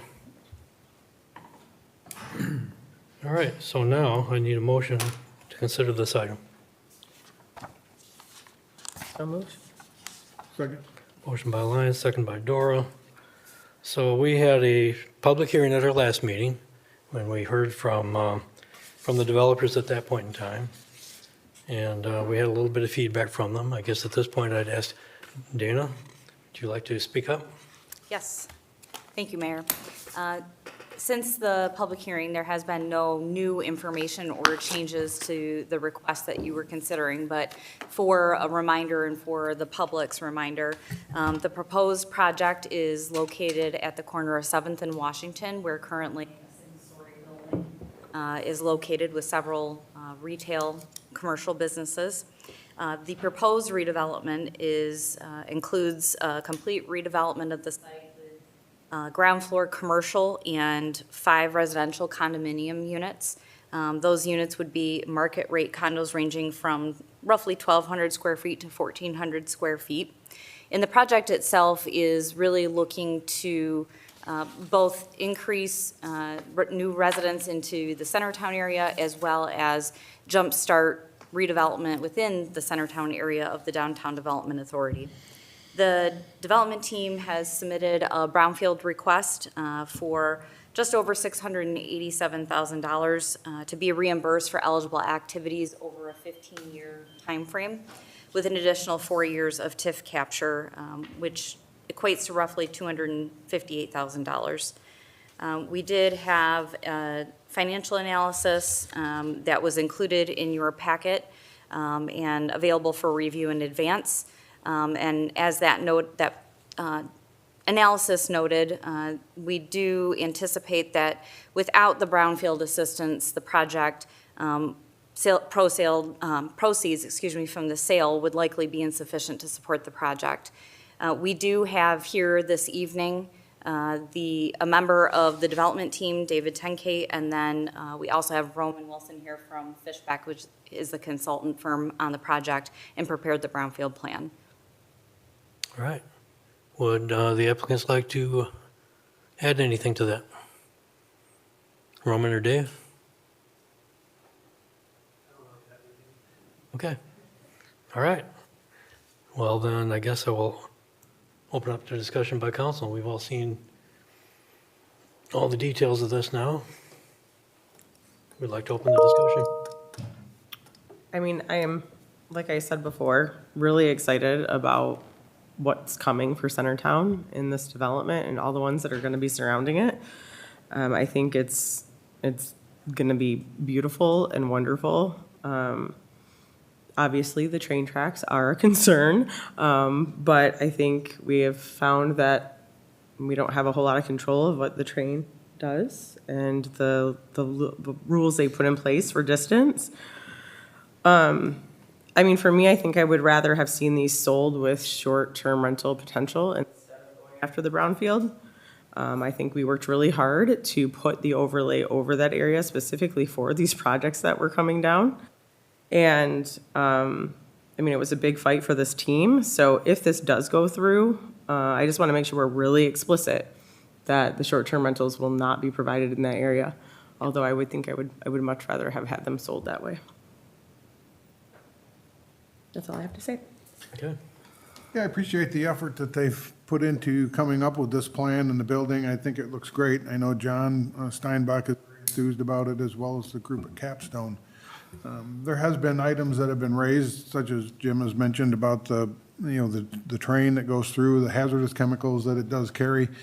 I drove around town a couple weeks ago after some emails that went around and just took a look at all the residences that are within 100 yards of the train tracks. If we were to apply something to this that would not allow that to happen, half of the homes and certain blocks would have to be gone because they were allowed to be there at the present moment. So I understand there are hazards. I'm very familiar with a lot of them that go through there. I think that that is something that we should look into at some point so we are aware of everything that goes through, not just for this facility, but for the other residences in the neighborhood as well. I did have some initial concerns with some of the items that were in the pro forma, but I've worked through those. One item I did have was we had adopted some lift requirements for folks who were going to use short-term rentals in that area. And there's, to meet the parking demands, the lifts that are proposed for this particular facility do not meet those requirements. So if you are interested in at some time doing short-term rental down the road, you may want to check that section out in 40-513 of the city ordinances to make sure that you meet those requirements so that you would be able to do that at some point once the TIF expires. Other than that, I'm pretty much good to go. All right, thanks, Mike. I have a question, the same question I asked on the brownfield is, I want to know, what is the public benefit here? Because if you're asking for public money, I want to know, what are we going to get in return to help here? So what is the public benefit? Would either of you like to comment on that? Yeah, Roman Wilson with Fishback. I think really when we're talking about public benefit, this is a small site, can't create a bunch of green space and that kind of thing. So I think really what we're focusing on here is looking at the plans that and the vision for Centertown and bringing mixed use, bringing residents into that area, which helps stimulate the economy, helps improve the commercial businesses that are presently there, and then also finding a solution for having parking on site that doesn't burden existing parking that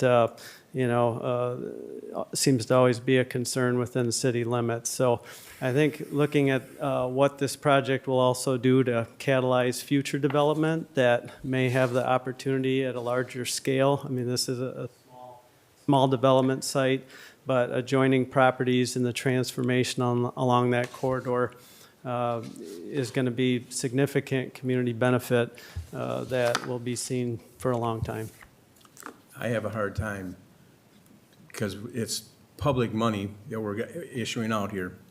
It's the whole city, not just that area. That I like to see is some kind of public benefit that we have there. There's no bike racks, there's nothing out there, nothing for anybody, for the public itself. And you're asking for public money. I have a very hard time with this, trying to give money out to something that's not going to help benefit people. I may have to defer to the developer if they want to speak further on that. Dave Tenkate. I appreciate your concerns, Mike. What you have in Centertown, this new vision plan, there's all kinds of things that, people have spent a lot of money investigating how Centertown is going to develop. As most of you probably remember, we have a plan approved for Steinbeck Crossings, the other corner, and the vision hasn't been caught by the public for Centertown living, quite frankly. And we decided we're going to try something smaller. We're going to step out, not require a bunch of pre-sales, but the public benefit is to see Centertown grow. We know we're not going to get a TIF for the project on the other corner, and we've seen some of the, I'll call them the massing concepts for this development of Centertown in general. And that would be a benefit, but if nobody dares to start in Centertown, none of that's going to happen. And so I would argue that although the benefit might not be a bike rack on this site within the parameters, I would say that the development of the site itself is a public benefit because it will foster development. It will bring excitement to Centertown. I don't know if the retailers were here last time, but I think you're shaking your head already, so I know I don't have you, but I think that's a significant public benefit. Just because somebody can't walk onto the site and park their bike there or sit on a bench there, I don't think that means that it can't be a public benefit. But I understand. You're trying to start something there. I lived down in that neighborhood almost my whole life down there. I lived at 208 North 6th Street, so I know exactly what Centertown is. I participated in it my whole lifetime here. But when it comes to public money, I have a hard time where there's no public benefit. That's my opinion. But for you to start something down there, I agree. We need to do something to help move things along. But $750,000 homes, I mean, for people to live in, doesn't do anything for us. Yeah, it doesn't do what? Doesn't do anything for me. Well, okay. It doesn't help anybody that has any kind of low income. Oh, well, we didn't ever promote this as a low-income housing project. I know you didn't. Okay. So, I'm sorry. Okay. Well, I look at these projects, I try to take a long view, and like, not just what's good for us this year, next year, and the following year, what's good for us 20, 30 years from now. And I think that the idea of launching Centertown down a new road, putting something exciting there that's not there now, getting rid of basically a dilapidated old brick building that's 100 years old that is really tired, replacing it with something that can afford to be built. And, you know, I've seen these numbers and I've seen enough of these projects to understand the gap that exists when you try to take down a project like this, put up something else on a small site that doesn't have the mass to create a lot of revenue to pay for itself. And that gap is sometimes only met by public participation such as this, the tax increment finance. I like the TIF programs in general because I think there's a lot of safeguards built in for the public. They don't generate any benefits for the developer until they actually generate value. They only receive money when there's a receipt to be paid. So things actually have to get done. And if what you end up with is a new building that it may contain some housing, that housing isn't necessarily relevant to the larger scale of housing and the problems in the city, but it's housing, somebody could live there, but it also puts something fresh and exciting on the site and rebuild some of the retail space, which is going to be part of the environment of the Centertown area. I think that's something else which could use some revitalization. I think the long vision for the community for Centertown, this is where the public benefit is, and it's that we can start something here which will grow and become exciting for the entire district. So I think that for those reasons, I think there is a benefit. It's just not real direct, and it's not something you can point at a specific item. It's more like implementing a vision. So I think that helps, and I think that just simply replacing an old building with something new that's going to do more than the old one did, and the participation by the city is in terms of the increased value that they bring to that site. So it isn't the city's money except for the future income from the new value. So if that's what we're giving up in order to get this, I usually think that that's a pretty good deal. I think that over a period of years that is well worth doing. So I like those aspects of this development and similar developments. It's true that these 5 units that will be part of this, they were never built as restricted income housing. They're just that's basically the amount of money you need to build something like this requires you get this kind of pricing. And if we want to have something built there other than what's there now, or other than something that wouldn't meet our vision, then I think that public participation in the process does matter. And if we don't want to participate and don't want to have a voice in this, and just let the market by itself dictate what goes there, we may not be very happy with what we get. We'll either get no investment or underinvestment or something that's not suitable for the vision that we have for the community. I do worry a little bit about what kind of precedents we set when we take this kind of a stance, that if it's providing housing for lower income people, you have a strong case there. If it's for something that's really going to change the direction of the city, I think you have a stronger case. In this case, it's like the initial project, the initial step down the road to a revitalization of Centertown. And so does that mean every step requires incentives or deserves incentives? Not necessarily, but I think you start somewhere and you start with one of the most tired buildings in Centertown and do something with it. And I think that's where this is, and I think that's why this is worth doing. I mean, you can always pick and choose among the eligible costs as to whether you think something makes a difference or doesn't make a difference, but the bottom line is that the tax relief provides gap financing relief. It provides a way for the project to start making money and returning some of the investment return in the years immediately after construction. It gives an opportunity for the project to prove itself and become successful before they have to pay the full load of taxes.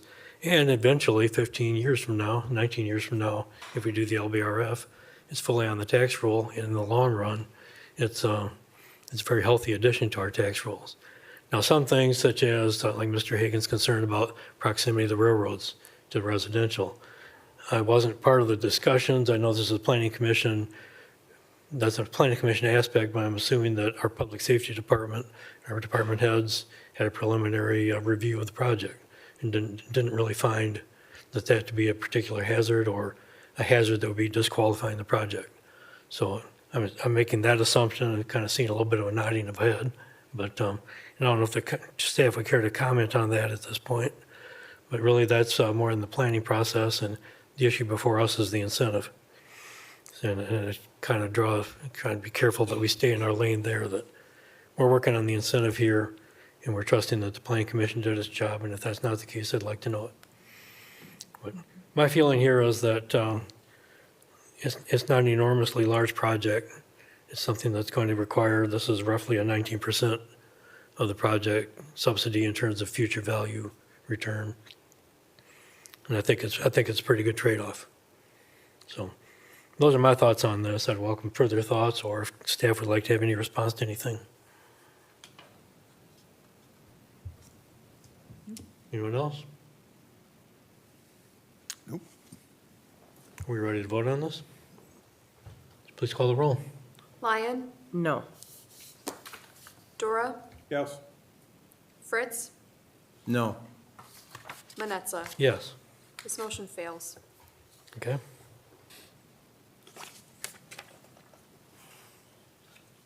All right, then. We will welcome Sarah back to the council, and we'll move on to our next item. Item B, consideration by city council of a resolution of intent to vacate the eastern portion of Woodlawn Avenue right-of-way from the end of the improved roadway to the intersection with Beech Tree. Administration recommends a denial. Can I get a motion on this? So moved. Second? Motion by Lyon, second by Dora. To clarify, is this a motion to approve or a motion to deny? Deny. I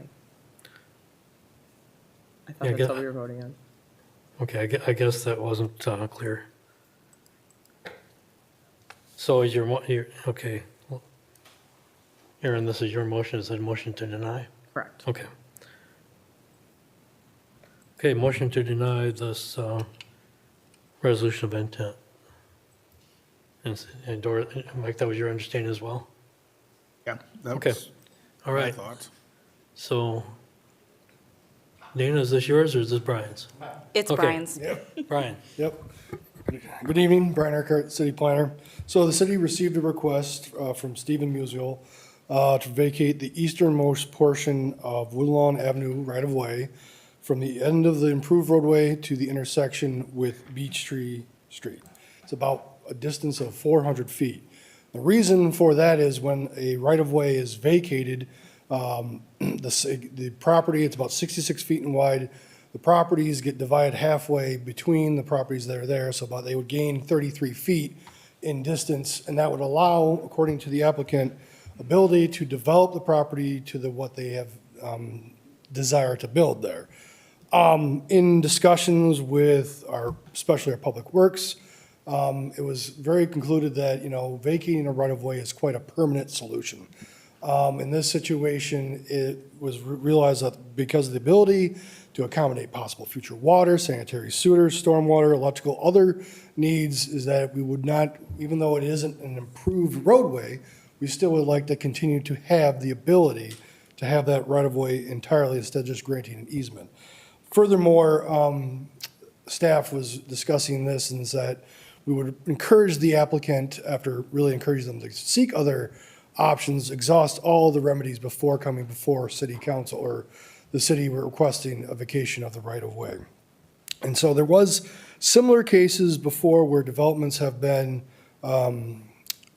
assisted by vacation of rights-of-way, but that was in cases where either the roads didn't connect or they were just kind of cut off by a railroad. So there's cases before where it was done. In this case, a grid light pattern usually is the most ideal pattern for development. We don't know why this hasn't been improved, but it is obviously wasn't ever intended, or at least intended for the city right now, to not continue that street connection. So although the applicant was made very aware that staff would recommend denial, they decided to pursue anyway. And the first step would be, if it was approved, it would be a resolution of intent to be passed, and then there's a public hearing at the planning commission level and also a public hearing at the city council level. If there's no resolution of intent that's passed, the motion dies, and then they have to go seek other options, and that's what staff is encouraging them to do, to develop that property within the property boundaries that are available to them. Okay. Questions and comments? No, my question was the reason behind it, so there we go. Okay. When you first look at what they're asking to be vacated, it doesn't look like there is a lot of place for additional housing to the south. I mean, the other property that comes almost right up to the road. So there's not really a case where we're going to need it for additional housing to go into that spot. However, it is a case where we do need what's there for the infrastructure that we have running through it. I understand that they can move their proposed additions or live-work units a little bit to the north and avoid the situation altogether. I would suggest that's what they do. That's true. They could move the building or reduce the size of the building. Yep. So I'm in favor of keeping it. Sarah? Yeah, if there's an alternative, certainly, because I would hate for us to lose an important option for all the inner workings of our city. So, yeah. Well, I'm not in favor of giving anything away, to be honest with you. We started over on the east end over there by Fracano's when they put in the boat storage over there, and they wanted to take the last part of the block, and I said, no, I said, we want to do it. They can put their guard up there, but it still belongs to the city and it's still ours. And at any time the council wants to take that property back, we can just tell them, take your barricade down, and we can still have access down there. So I'm not in favor of letting anything go anywhere anymore. I think this is best for us to hang on to this right away, to be honest with you, because for our infrastructure and everything else, it needs to go forward. If there's other opportunities for them to do it, go ahead.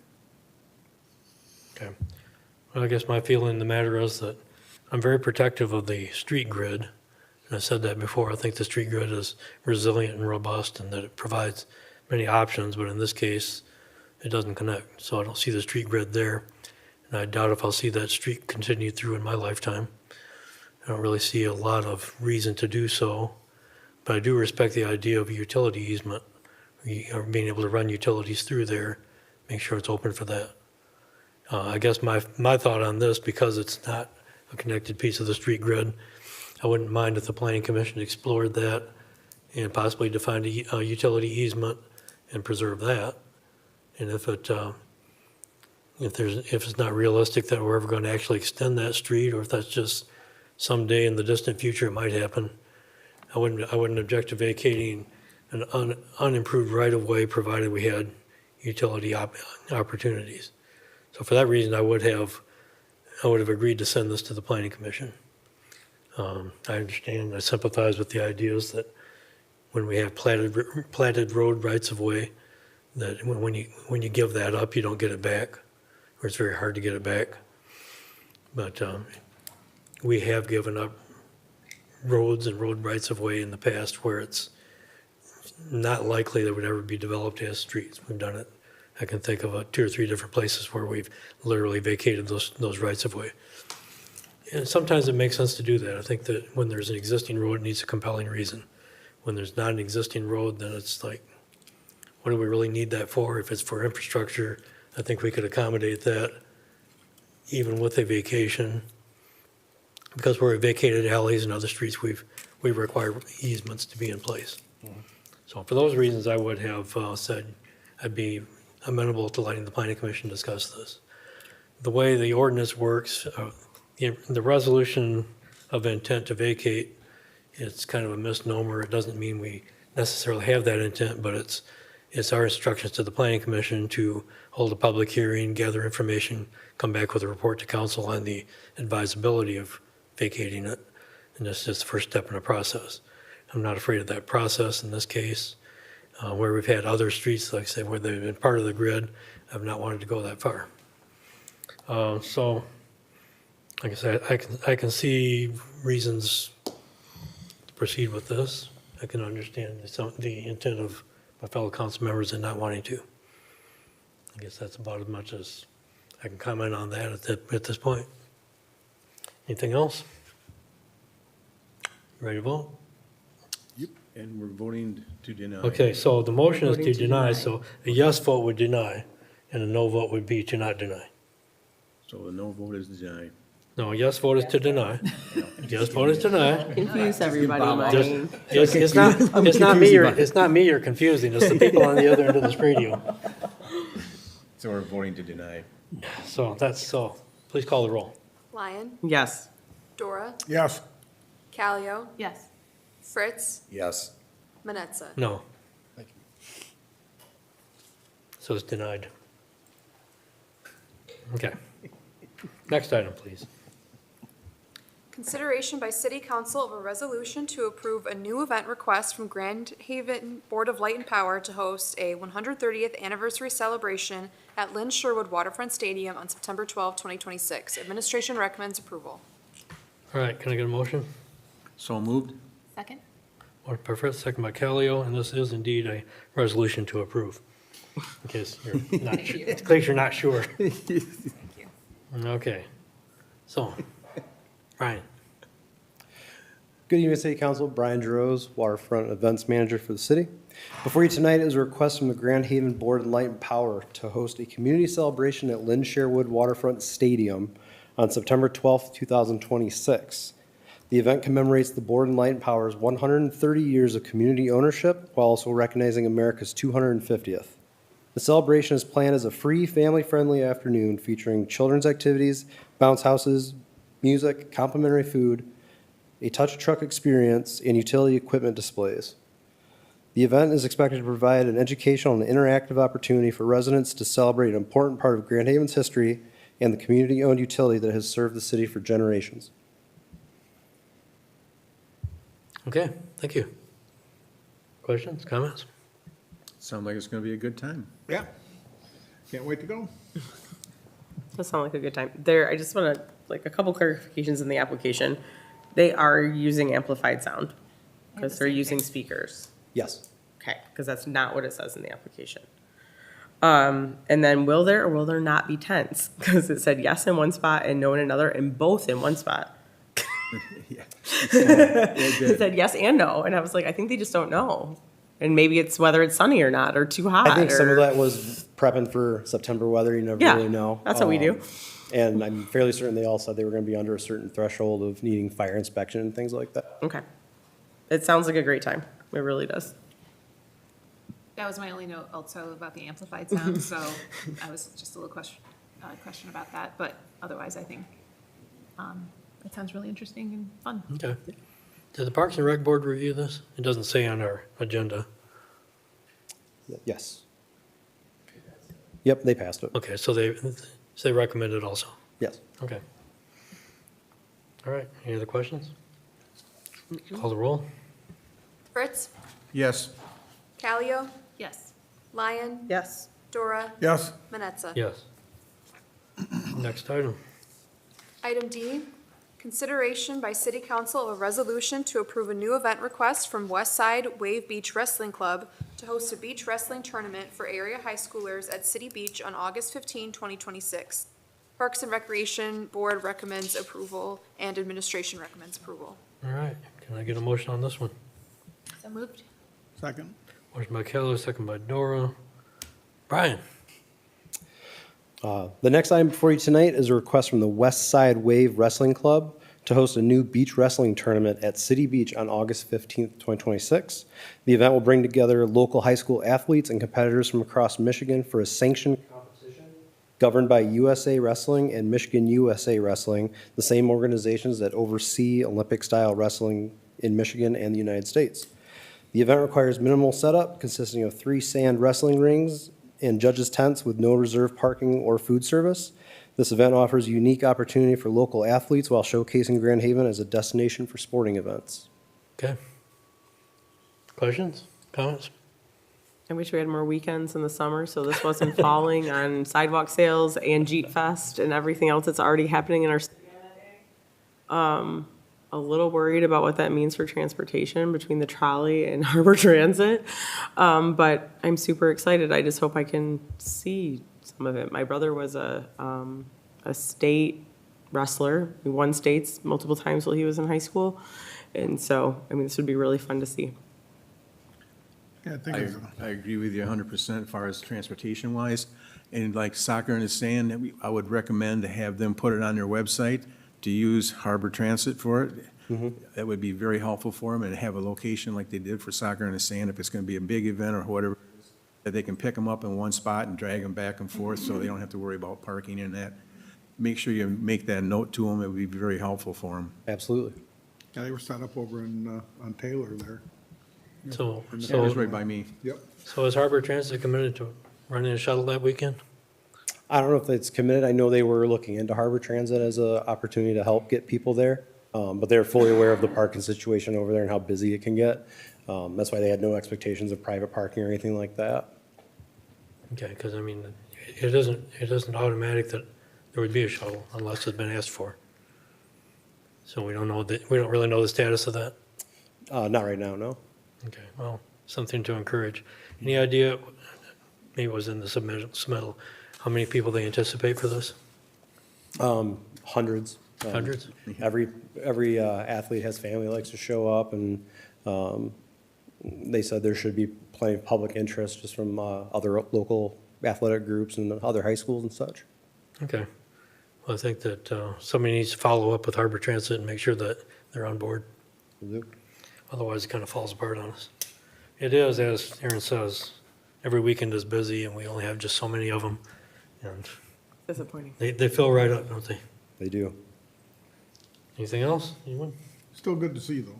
Yeah, excellent. Well, I'm not saying we shouldn't have. I'm just saying we got to make sure we covered all those details. Okay, call the roll. Callio, Yes. Dora, Yes. Fritz, Yes. Lyon, Yes. Manetza. Yes. All right, next item, please. Item E, consideration by City Council of a resolution to approve a request for Walk the Beat to add the 1500 block of Franklin Avenue to the closures for Walk the Beat on August 8, 2026. Administration recommends approval. All right, I need a motion. So moved. Second then.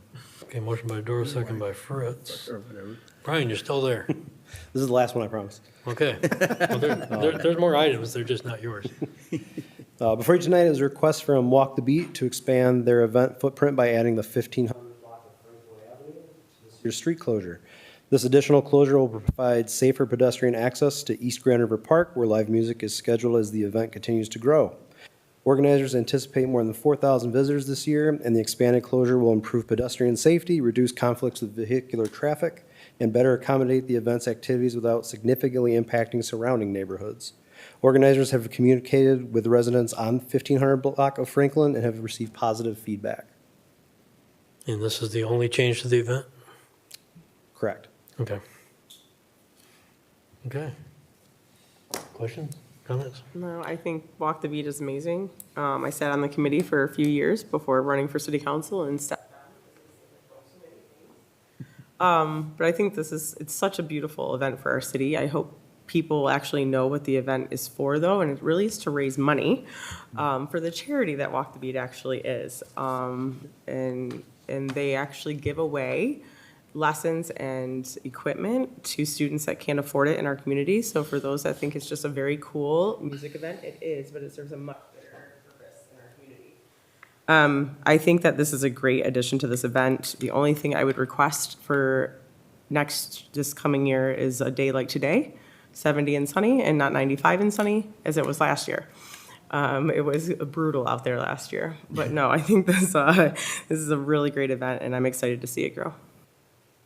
Yeah, we've attended every one since they first started having them some years ago, and it's done nothing but grown through the efforts of Becky and her group, and it's great. I know it's supported by lots of folks. It's a good time. Go. I recommend it to everybody, even if it is hot. Drink lots of water. And I'm glad to hear that the intersection at Eastern will be open so people can get through there as well. That was one of the questions I had, so thank you. Anyone else? Oh, I've been a full-hearted, you know me in music anyways. As today, at the meeting this afternoon, I couldn't hear you because my ears are still ringing from sitting next to the speakers, But You're still anytime there's vibrating. music, I love it. I tell you, I've been a big supporter of Walk the Beat since it started. And since we closed the streets off completely, it was the best thing we ever did, I think. The next thing you might want to look at is maybe turning that into a social district out there at the east end. It's just something we might want to look at in the future. But that's not in the works today? That's not on the night, but I'm just a comment I'm making. It's a lot. The That's MLCC another- requires a lot. That's another step or two. It's something we can work on, I think. Okay. Yeah, agreed. I think it's an amazing event for a great cause, and I'm assuming if public safety is okay with this and that it's a safe thing for our community, then it sounds like it's actually a safer thing for the activity and the event. So I think it's great. Okay, and so, the addition of this block to the event, I know there are certain uncompensated costs that the city incurs in helping with this event. This won't increase the city's cost in any way. That's correct. Okay, so, I mean, to me, that's, since we're just adding on to an existing event, that's kind of an important issue, but I think that's good to know that it's just more of the same, but making the event larger and safer, and, it's an event that grows and is well-received. I go there also. And I hope I don't roast this year either, because it was awful hot last year. It was really hot. I mean, I'll put in my order for good weather, but I only have just so much influence. It was still good, though. We can all do it. I think we should talk to the chamber on that, right? Okay. Oh, is that where it comes from? Yeah. The chamber. All right, anything else? Did you call the roll? Dora, Yes. Fritz, Yes. Callio, Yes. Lyon. Yes. Manetza. Yes. Okay, next item, please. Item F, consideration by City Council of a resolution to approve Task Order 30, Task 43 with HDR of Ann Arbor, Michigan for fiscal year 2026-2027, general coordinating and community engagement services in the budgeted not-to-exceed amount of $158,944. Administration recommends approval. All right, I need a motion for this item. So moved. Second. Motion by Fritz, second by Callio.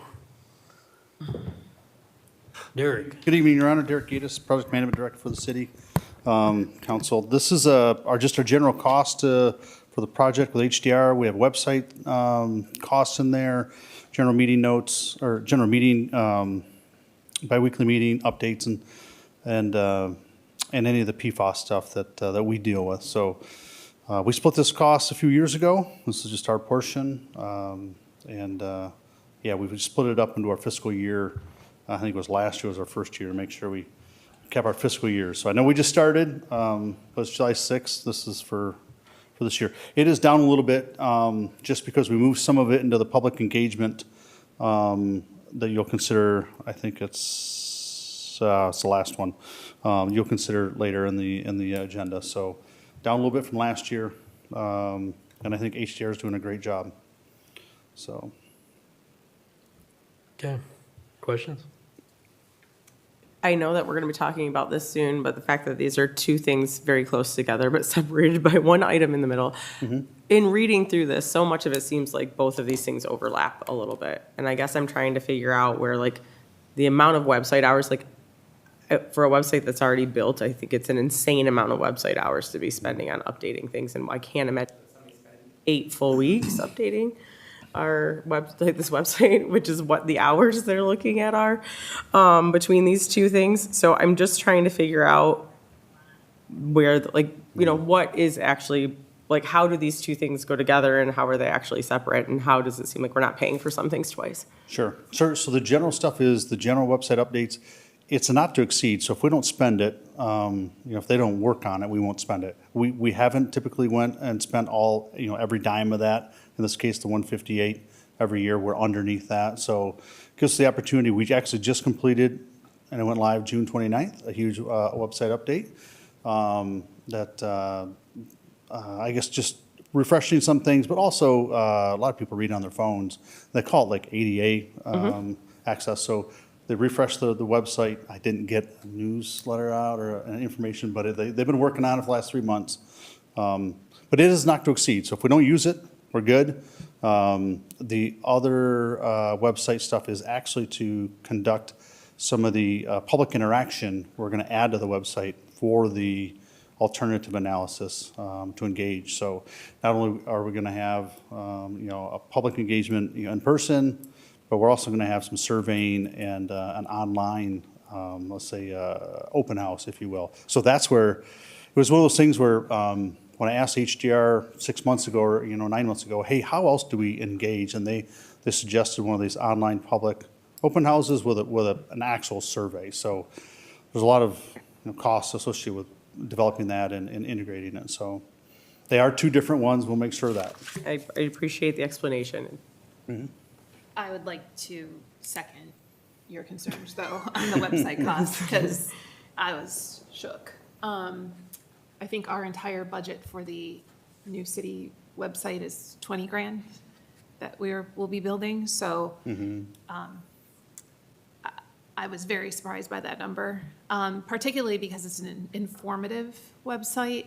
I mean, we're not doing any kind of online purchasing and Sure. things that would actually rack up a cost. I do know that there are criteria that you are held to based on how we're supposed to be informing the public. I do believe we don't need to complicate that. I would like to see kind of that be an informative website that does not cost us much money, because I think that's, that was a shocking number to me too, so. And I had the same questions of the overlap on kind of who, I know that there's a portion for the BLP, and I know all of these are being done this way so that we can separate in some budgetary way that makes sense. Sure. But it just, that number seems really, really high to me, so. That was my big concern on that also. Well, we can use those very sparingly in this next year. We can come under budget in that regards. I mean, I believe we should have a competent, forward-facing presentation that is very clear as we can be with the public. I don't think it needs to be cost prohibitive to do that, so. Okay. Is this a cost, Derek, that is being split between us and the BLP? This is not, no. This is not, we're covering all this one? Correct. It always amazes me when I look at this stuff, at the cost that's associated with all of it, it's mind-blowing. I mean, the water, the sampling from Trace, I mean, everything, it's just, it seems outrageous, but as Sarah stated, there's certain standards we have to be held to with this and what's presented, and it's just, it's amazing. It really is. I appreciate the time you put into it. Well, thank you. To get us where we are, so. There are some federal and state requirements on our websites, but we can do those, I don't want to say bare minimums, but, make sure we cover those and keep those costs in check. Well, and I just would add to the fact that there's a lot of costs that most people, we can't quantify. This is not one of them. Right. So when the public sees this cost and does some deep diving into our city website, which arguably needs more marketing than this website does, then it's just, No. it's a issue for me. So Sure. It's a lot of money. it's a lot of money. That's all I gotta say. It's Okay, still and a lot. and- No and matter you're what. correct. I think all of you are correct in your misgivings, and I think when we started down this road, we took over this project from BLP and Golder and hired HDR and started trying to manage this whole mess, at this level and through our consultants and our partners at BLP, that we set ourselves on a very expensive road. And I find the numbers surprising as well. In fact, I've gotten to where I just almost expect them. And that's probably not a good place to be. The fact that it's an estimate that we don't have to spend all of this, the fact that we're spending a lot of it is, I just kind of shake my head. It's something that I think that was part of this process, and that we're going to be seeing these numbers for some time.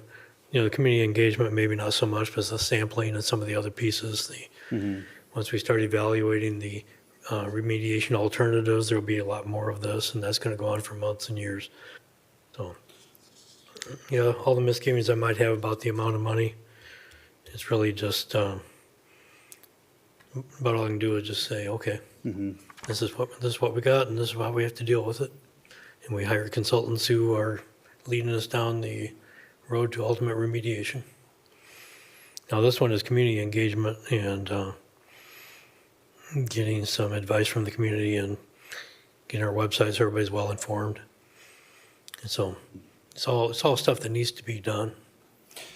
Yeah, and I'd like to reiterate, this is not to exceed, so like under the deliverables of 43.4, it talked about, up to 70 hours of graphic support.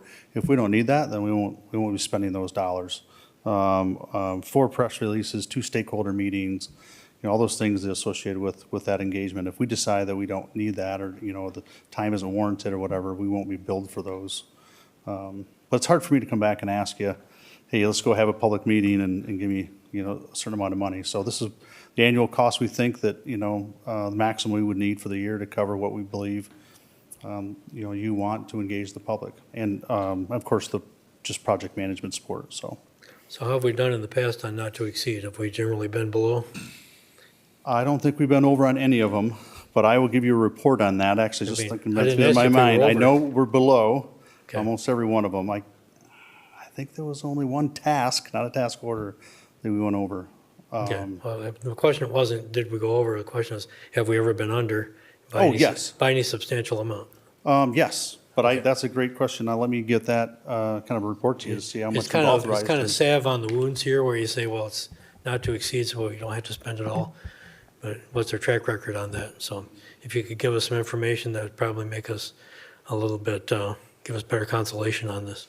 Sure, And absolutely. if I could just also add, this certainly is not intended to negate the point. It's well received, and we can do what we can to modify the scope so that we keep the cost down. But just for the benefit of the public as well, we have not, I think it's a fair statement to say, we have not spent general fund dollars on any of these task orders to date. We've been very fortunate to receive outside assistance from the state and from the federal government and from other grant opportunities that have assisted us with these communication efforts.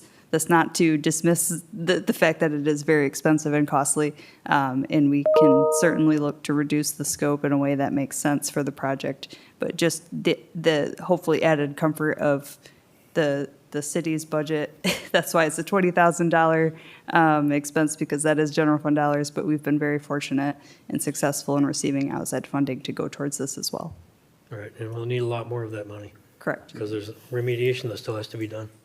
Yes. If I could just add one thing too, I happened to look at some of the code, and so you have Google Analytics attached to that, and so I would be very curious to see too, what is the engagement on the website? How many people are coming? What is their stay on page and, you know, what's the return on investment of these dollars? Mm-hmm. Because if we're not getting a tremendous amount of people going to it, we're probably needing to spend more money on the engagement and the reach out than we are the pages themselves. Sure. So, Absolutely.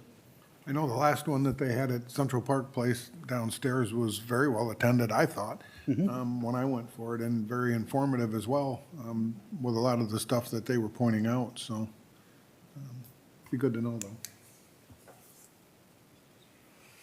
All right, are we ready to grit our teeth and vote? Yep. Please call the roll. Fritz, Yes. Calio, yes. Lyon, Yes. Dora, Yes. Manetza. Yes. Okay, next item, please. Item G, consideration by City Council of a resolution to approve a purchase order with Trace Analytical Laboratories of Muskegon, Michigan for fiscal year 2026-2027 CCR groundwater laboratory services for Harbor Island in the budgeted not-to-exceed amount of $135,063.68. Administration recommends approval. All right, I need a motion for this one. So moved. Second. Motion by Fred, second by Lyon. Sure. Derek, Yes. you're up again. I am. So as part of the groundwater monitoring, which you approved in the consent agenda, that's the BOP's cost. This is actually another cost to be completely reimbursed by them. This is actually the lab cost, and it has been historically part of HDR's proposal to us. But with things going up, the scope is getting obviously larger. We have more wells out there this year than we had last year. We took the opportunity this year to see how we could cut some costs, and this was one of those things where HDR was willing and in fact encouraged. It says, well, if you want to cut costs, how about you pay, directly to Trace Analytical, which I've worked with for about 25 years of my career. They're a great organization locally in Muskegon, and for us just to pay the bill and save 10%, it's $13.5, absolutely. So it's an easy no-brainer, obviously, but it's above, even just 1/4 is above our authorization to spend money. So we lumped it in, did an annual cost for a purchase order, and this is the cost of actually doing the labs for just the groundwater monitoring, for just the CCR, for the BLP.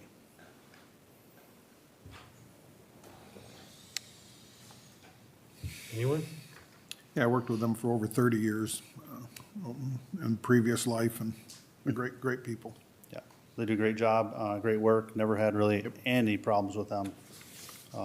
So, At least this is a agenda item where we have specific deliverables that we can point at, so that's true. then there's something to that. Anyone else? Let's call the roll. Fritz, Yes. Lyon, Yes. Dora, Yes. Calio, Yes. Manetza. Yes. Next item, please. Item H, consideration by City Council of a resolution to approve Task Order 35, Task 45 with HDR of Ann Arbor, Michigan for public engagement services for the remedial alternative analysis in the budgeted not-to-exceed amount of $77,069. Administration recommends approval. All right, need a motion for this one.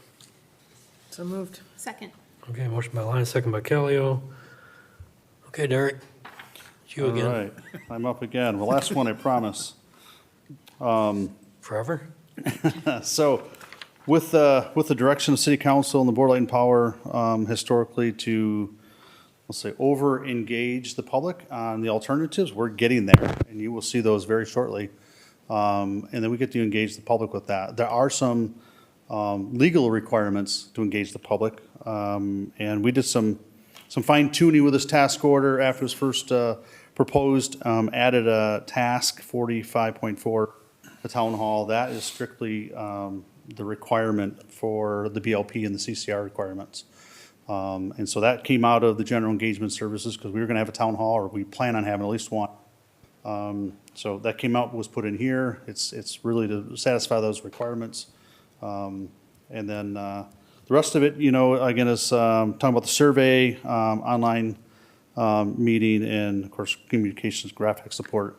Again, not to exceed. We can tailor this to tailor it down if you want to, if you'd like to spend less, but this is what HDR has proposed, and I believe it's appropriate that we do this as we get to that, this, I guess, decision-making process with the public.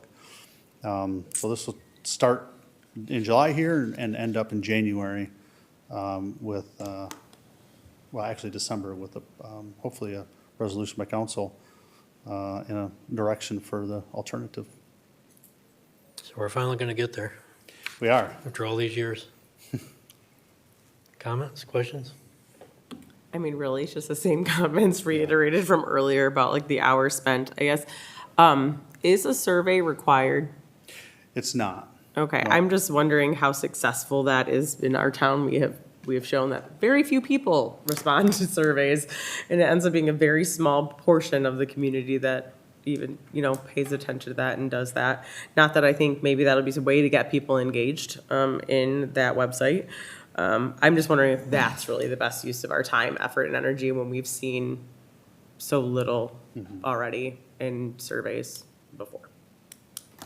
Yeah, it was one of those things where, again, I engaged HDR and said, where have you seen success in other communities? What other ways have you engaged the public? Because, we had a great turnout last November, but I would have liked 10 times that many people there. I understand people are busy and they can get information elsewhere. So this is one of those options. So, an in-person engagement, an online simulated engagement, and then a survey up to like 10 questions.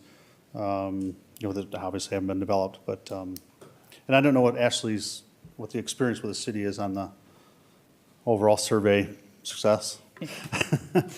I mean, you're not incorrect, but again, as far as, historically, we haven't had an overwhelming success with surveys, but I think, especially with regard to the remediation alternatives that we're bringing forward in the long-term impact, I think we're going to have to probably do a lot of groundwork with HDR to ensure we're trying to get some sort of representative response from the community, probably above and beyond what we're paying HDR to help facilitate. But yeah, your point is well taken. Well, I'm just wondering, will the BLP be willing to put it on their website too for all the people that go to their website as well? Can we put it in multiple places so it's not just in one place? We can always filter yeah. out duplicates and all that whatnot, just to make sure it maybe is in more than one spot too, but maybe that spot brings them back to the website, whatever that is. But to try to put that out there in more areas than one to see if we can get a bigger response. Yeah, bill inserts, the water bills, our social media, blasting out there. I want to say that we did when we did the redevelopment charrette, that we had like 450 people responded to that on that survey, which doesn't seem a lot when we have a community of 11,000. But I don't know. Well, you get people who are engaged. You get the people who are taking the interest to understand what the survey is, and a lot of people just don't. To me, that's been one of the big challenges ever since I've been in public life, is get people engaged at a level where they're actually making good, informed responses that help you. Yes. And that's just tough. But I guess I've always taken the view that you keep trying, you keep asking, give people the opportunity to respond. Some of them will show up here. Some of them will just not show up at all and complain about it later. But if you keep asking, and they had an opportunity to say something. Yeah, I think we are under the false impression that we can bombard people with information. That's just not a possibility anymore with social media and newspaper. And I mean, the way that we connect with information now is so spread out that we really need to engage multiple times to do that. So again, I would go back to this price and err on the side of less graphics, more communication. And then just out of, curiosity, can we make this an interesting thing? There's so much negativity around Harbor Island in the sense of the cleanup, and I understand that completely, but I love the idea of making it an imagination opportunity. And a lot of times if you can engage parents by engaging kids. So I'd even be curious if we sent,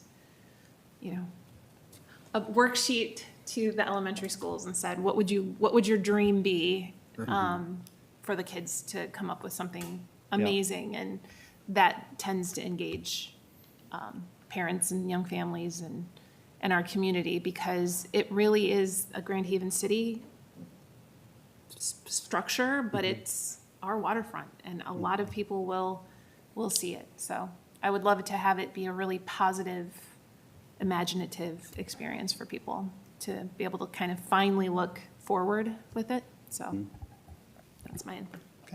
I agree. We did do an engagement with Mary White School, and they had the kids come out and give us a presentation. Remember it, Bob? I think you were the mayor at the time. Yeah, that was And fun. it was very interesting to see what the kids came up with. Pretty interesting ideas. Yeah, some of them are pretty far-fetched, but you know what? Hey. That's great. It's a good That's imagination. imagination. They can see better out than what we do. We're looking at some that we're not really, but they can see things like way out there.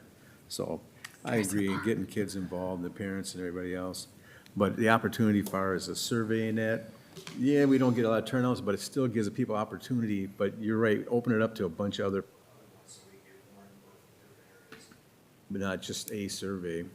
Because sometimes the surveys, they're not a whole lot of them there. We had, what, 450 you said it the last time? Yeah, I think that rings a bell. But that's pretty good for our community as far as the survey goes. But if you had another engagement for somebody else to engage on it, you can put the two together and kind of put, or three together, whatever, and see what we come up with. It probably gives them more opportunity to have their voice their opinions and what they want and see and everything else. Anything else? Call the roll. Lyon, Yes. Callio, Yes. Dora, Yes. Fritz, Yes. Manetza. Yes. So that concludes our new business for the evening. And that brings us to report by city council. Well. Who would like to speak I would first? like to go first. Go ahead. Well, why don't you let us know what you think, Mike? All right. I would like to go first tonight because earlier this spring, I was approached by City Manager Ashley Latch with a question, can you keep a secret? I mean, whoever says no. And she says, well, I say no. you need to keep this quiet because I have something I want to do and I would like to know what you think about it. So she pitched the idea to me of some red, white, and blue lights on the pier to celebrate the 250th celebration year. So I thought it was wonderful. It looked great. I said, whatever you need, let me know. I'm happy to help. So one of the joys of being on council is getting the opportunity to go out there with staff. Even though they wouldn't give me a fall protection harness and let me go up above, still, I enjoyed being down below. And Me it was neither. like, okay, I'll be down here holding the rope and the bucket, and if anybody falls, like Emily or whatever, they're on their own. But it went really good. It was volunteer time. Everybody, pitched in. I never thought we would get it done in the amount of time that was given, but we did.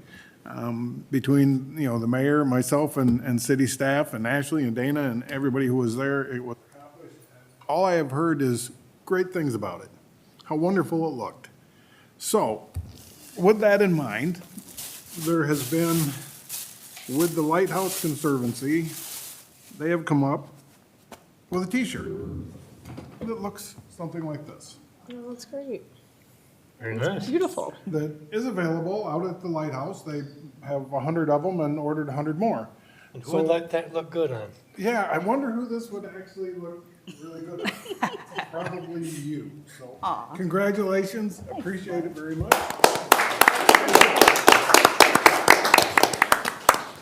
Great job. Yes. Well deserved. Wow. I'll follow that up with a thank you for all of that hard work that I couldn't participate in. It is beautiful and what a joy it's brought to so many already. I've seen so many pictures shared on my Facebook feed, which rarely shows me things I want to see anymore. So I appreciate seeing those. They make me smile. I want to also say thank you to the DPW and Public Safety for the number of hours they put in on Saturday to keep everybody safe. I have not seen our town that busy on a 4th of July in a very long time. It made me smile, but I know it makes them probably not smile. But they did such a great job keeping everybody safe. Everybody just had a great time. It was a beautiful night. And just one more thing. I've seen a lot of comments lately online as projects are coming up, and whether it's the chamber or the DDA or whatever, sharing things about wanting public comment. And the first comment I think under every single one of those posts always is, the city council doesn't want to hear our opinions. That is not true. We very much want to hear your opinion. You are the residents of this city. We work for you. We do want your opinions. We want your emails. We want your public comment here. Stop us on the street, which people do all the time. But like, please don't think we aren't listening, because we are, and we truly, truly care. You're here. I full-heartedly agree. Thank you. I would like to, second and third, the catwalk, the pier, all of it. It just looks amazing. I'm not like always going to be the manual labor girl, but I appreciated it so much and how it looks. And so thank you so much for that project. I want to second about the DPW and the public safety on 4th of July. It was an amazing day, and it was so busy, and the fireworks were fantastic. I don't know how many of you are on TikTok, but there's a lot of not great stories going out about the pier and the beach, and the position that our public safety is put in year after year is concerning to me. And I think that I would love to get some feedback on what other opportunities there are for the 4th of July in this town to kind of reset how we handle the 4th on our beach and pier. And I'm a big believer that when you have an area that's kind of rough, you plant flowers. So I would love to see what people can come up with of what events we can do, or, I mean, I'm kind of like, let's flip the switch, let's make it Bluey Day at 4th of July and make it like the place that no one besides families and things wants to go. So I do think that we can set that, because our town is an amazing place. 4th of July is an amazing place in this town, and I want to make sure that we present that. And I want to take off some of the burden on our public safety for that day. So, but thank you to everyone, and yeah, it's a great day. Very good. I tell you, I have to agree with everybody here. Public safety, public works, all of them, staff, everybody, as far as our employees go, all our employees that work for the city, thank you so very much for putting in a great extra effort for the 4th of July. I think it was fantastic. Our parks look beautiful. You go out there and see the flowers and that, I tell you. I'm a park guy. I've been pretty adamant about making sure they look nice, and I think it's really good. But we can't ask for better employees than what we have. I've seen them through the years. My uncles worked for them back in the 60s, and I've seen how it's evolved. We have a great crew here. We have staff. Everybody that works for the city is very invested in our town. They want to make our town what it is. And public safety, by shutting down the pier, I have to say, yes, that was a good thing. We have some bad things that happen out there, but you know, we're stretched thin, and sometimes people come up to you and you say, well, you guys got a lot of police for it. And I go, well, yeah, because they do double duty, and that's why we do it. But the thing is, we always have a good force on duty, which is good. It keeps our citizens safe, the more you look at it. I just want to say thank you to everybody for that. What a great thing it was. And I want to go to Public Works also for getting the potholes filled. I'm telling you what, it's getting to be much better around town. As long as we don't have those guys drilling into our sewer systems and stuff, we got time to go out and patch up holes. Otherwise, they're patching up infrastructure they don't need to do. So I want to say thank you to that. And what else did I write down here? I got all kinds of things. But anyways, I just want to say thank you to everybody, even the citizens of Grand Haven. If you see something or whatever, please report it. Let us know. We try to get things done. And also, like you were saying, communicate with us. We hear you if you tell us. If you just keep it to yourselves, we can't read your mind. So please speak up and let us council members know. If you see something that you don't see it's not working right, let us know. I mean, I see it all the time. I walk downtown, and my wife and I are walking around, and people always stop me. Go to Myers, come on. My wife goes shopping, and I end up talking for 20, 30 minutes with one person. and back onto the lights on the pier. Mr. Pushaw and I was sitting there at probably about 3 months ago, we were sitting in Myers talking, like I was saying, and he says, you know what we should do? We should do a fundraiser to get Brad Boink to come out and had put in the lights in there that we could change the colors when we need to for whatever it is, like they do on the Empire State Building or whatever else and that. It would be something if we could get a group together, if they want to do a fundraiser and see how much it's going to cost and get a fundraiser and have our lights that. It would be such a great asset for us to have. It's just an idea, so passing that on. And I was going to go to the Detroit Tigers, of course. They're starting to hit the ball. They're starting to play like baseball players again. So, amen, I tell you, it's good. We got 3 guys going to the All-Stars. So, rookie, come on. Last time was from Detroit was Mark Fidrich. It was the last time he made it as a rookie to the All-Stars.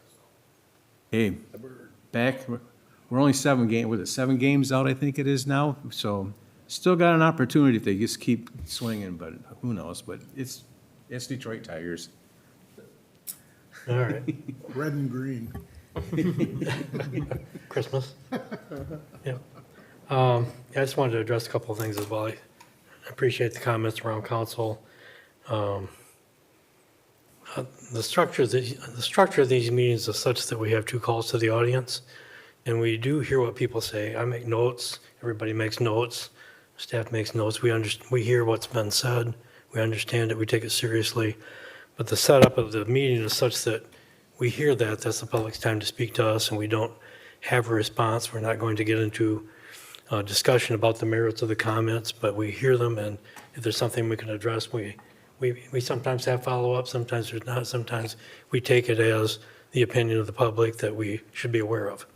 But that's why we don't engage with people who come and comment. It's just that this is a business meeting of the council, and we hear you, and then we do what we can with that, but not in the course of the meeting and not on the fly, and we don't try to make decisions in the moment. So thank you for coming in. I appreciate when people come and talk, and I always make a point of inviting people to talk and tell us what you think, and I do want to hear that. It is taken seriously by us. I wanted to address a little bit about, this past weekend, we had a fabulous weekend. It was a great fireworks show. We had great weather. We had lots of visitors. Our beach draws tremendous numbers of people, especially on days when it's a holiday. Great show. Downtown was busy, all that. And, this is not uncommon for us, and public safety's gotten really good at this, that we anticipate there's going to be a few people who cause some trouble, and so we deal with that. We got pretty good at dealing with it and not to get it blown out of proportion. It happens. We deal with it. Everybody is safe. Nobody's hurt, and we move on from there. We know that when you get that many people under those conditions, that you're likely to have something to deal with. And so we just try to communicate with people, be safe, be respectful, think about the people around you. And it's not just about you and your fun, but about everybody else's safety. So the message to the public is, hey, we're here to have a good community, a good time, all those things, and please don't spoil it by doing something stupid.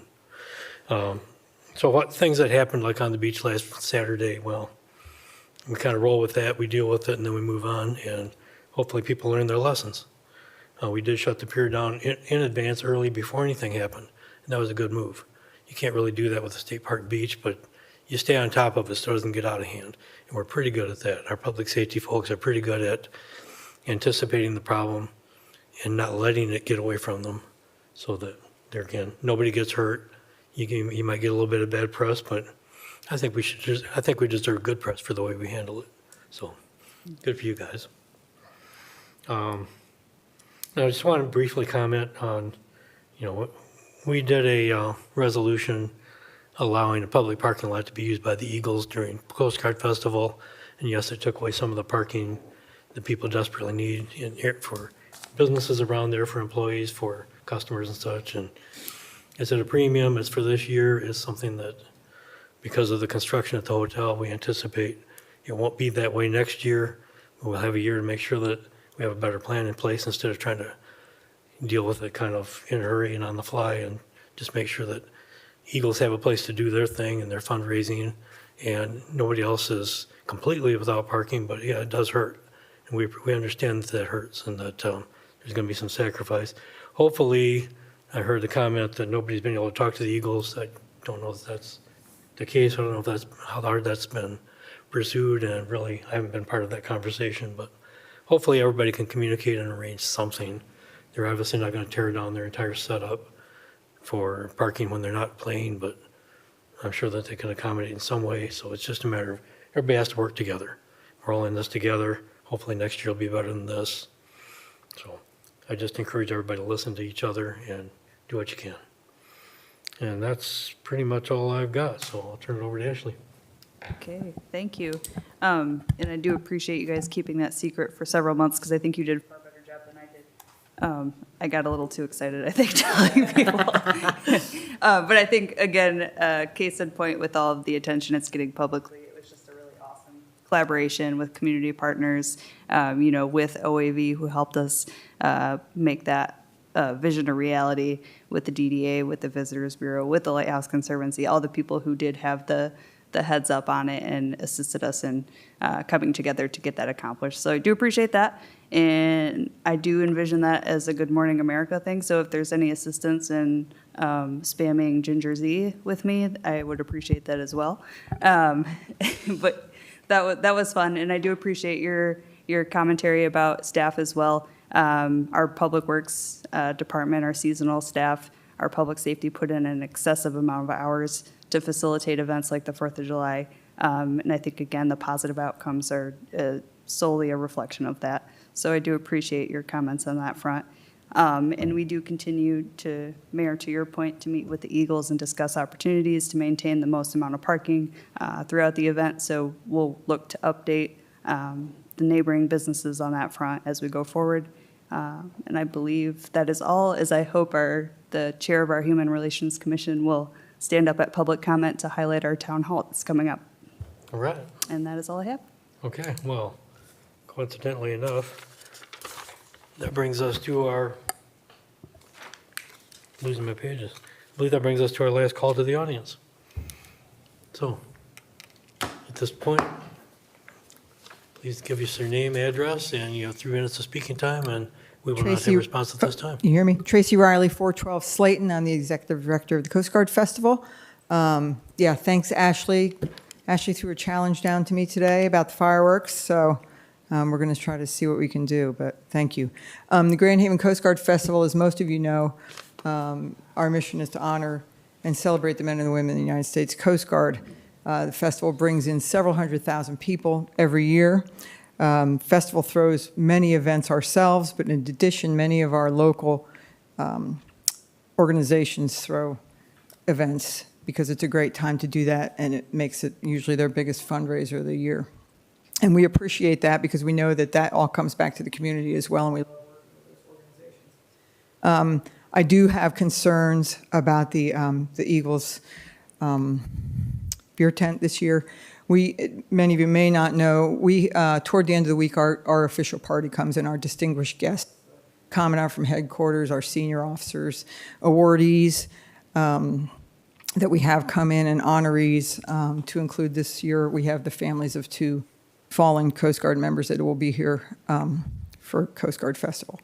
On Friday and Saturday evening, we have social events under our tent at the festival, which is right behind Lucy's. These are quiet, rather social events. One of them is right after fireworks, where we gather everybody to hang out while the city clears out. And we have award presentations, and we talk and have social time before we say goodbye to our guests. I am concerned about the volume and the placement of the stage for the Eagles tent this year. I'm afraid that that's going to be overwhelming for us. We find it to be noisy when it's on the other side. So I do have concerns about that. And as Coast Guard City and the Coast Guard Festival, I think kind of that we need to remember that that's why everybody's in town, and just consider that in the placement of the stage and those things. I did not find out about this, like my neighbors around that block. We heard about it kind of through the grapevine, and I wish I'd heard about it earlier. But it is concerning to, the other concerns that my neighbors have are a little different than mine, but mine is really basically the volume that we're going to have while we're having these events on Friday and Saturday evening over at the festival. So, thank you. Thank you, Tracy.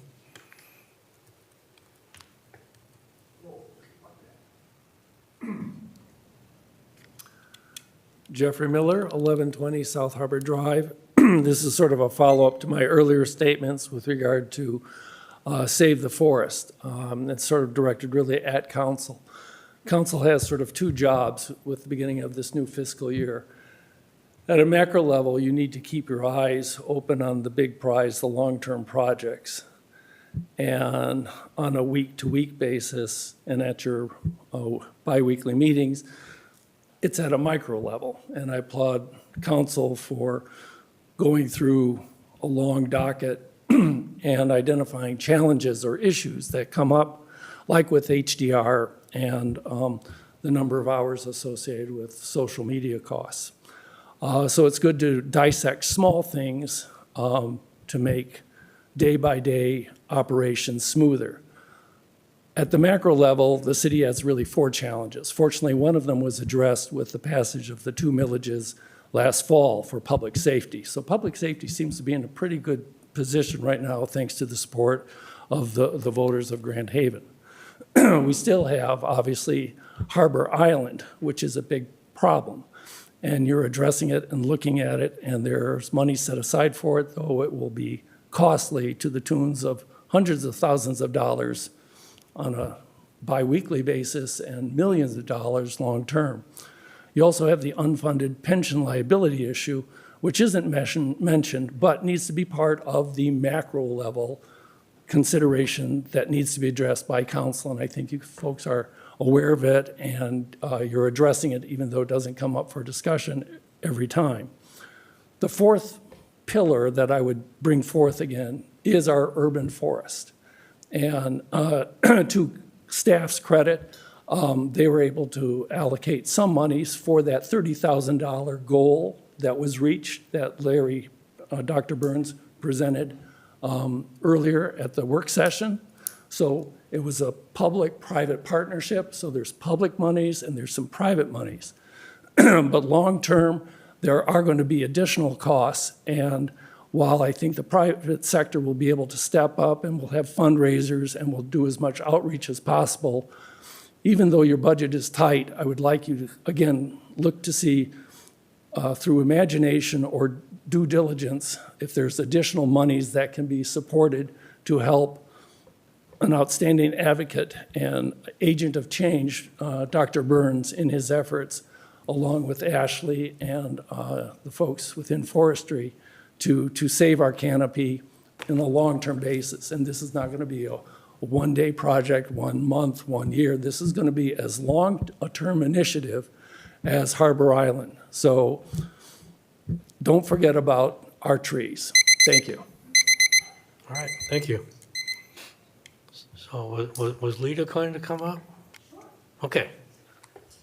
Wasn't planning on it, so I typed a little thing, because last time I was up here, I forgot the date and the time. So I am Esther Lita Bazine. I'm the chair for the Human Relations Commission.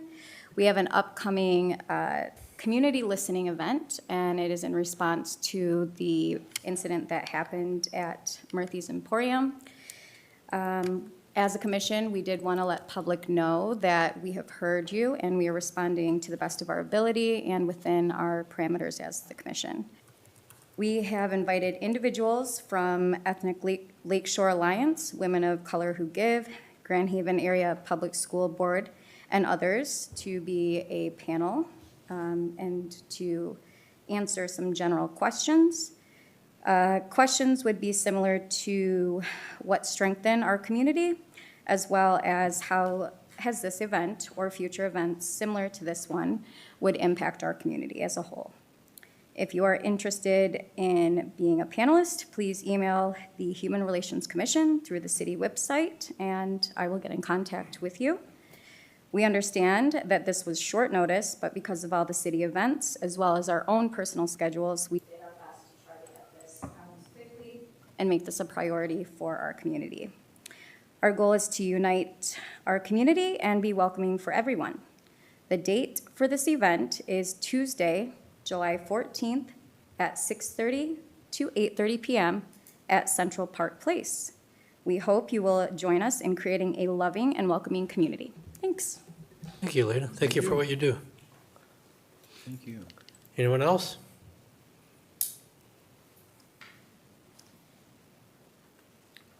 Hi, I'm Isaac Scamper of 12155 Johnson Street.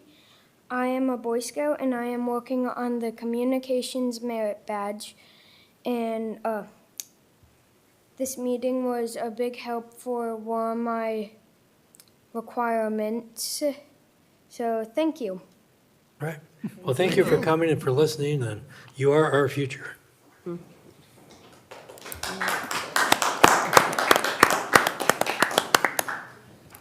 Anyone else? And if there is no further business, then I will adjourn this meeting. Thank you for coming.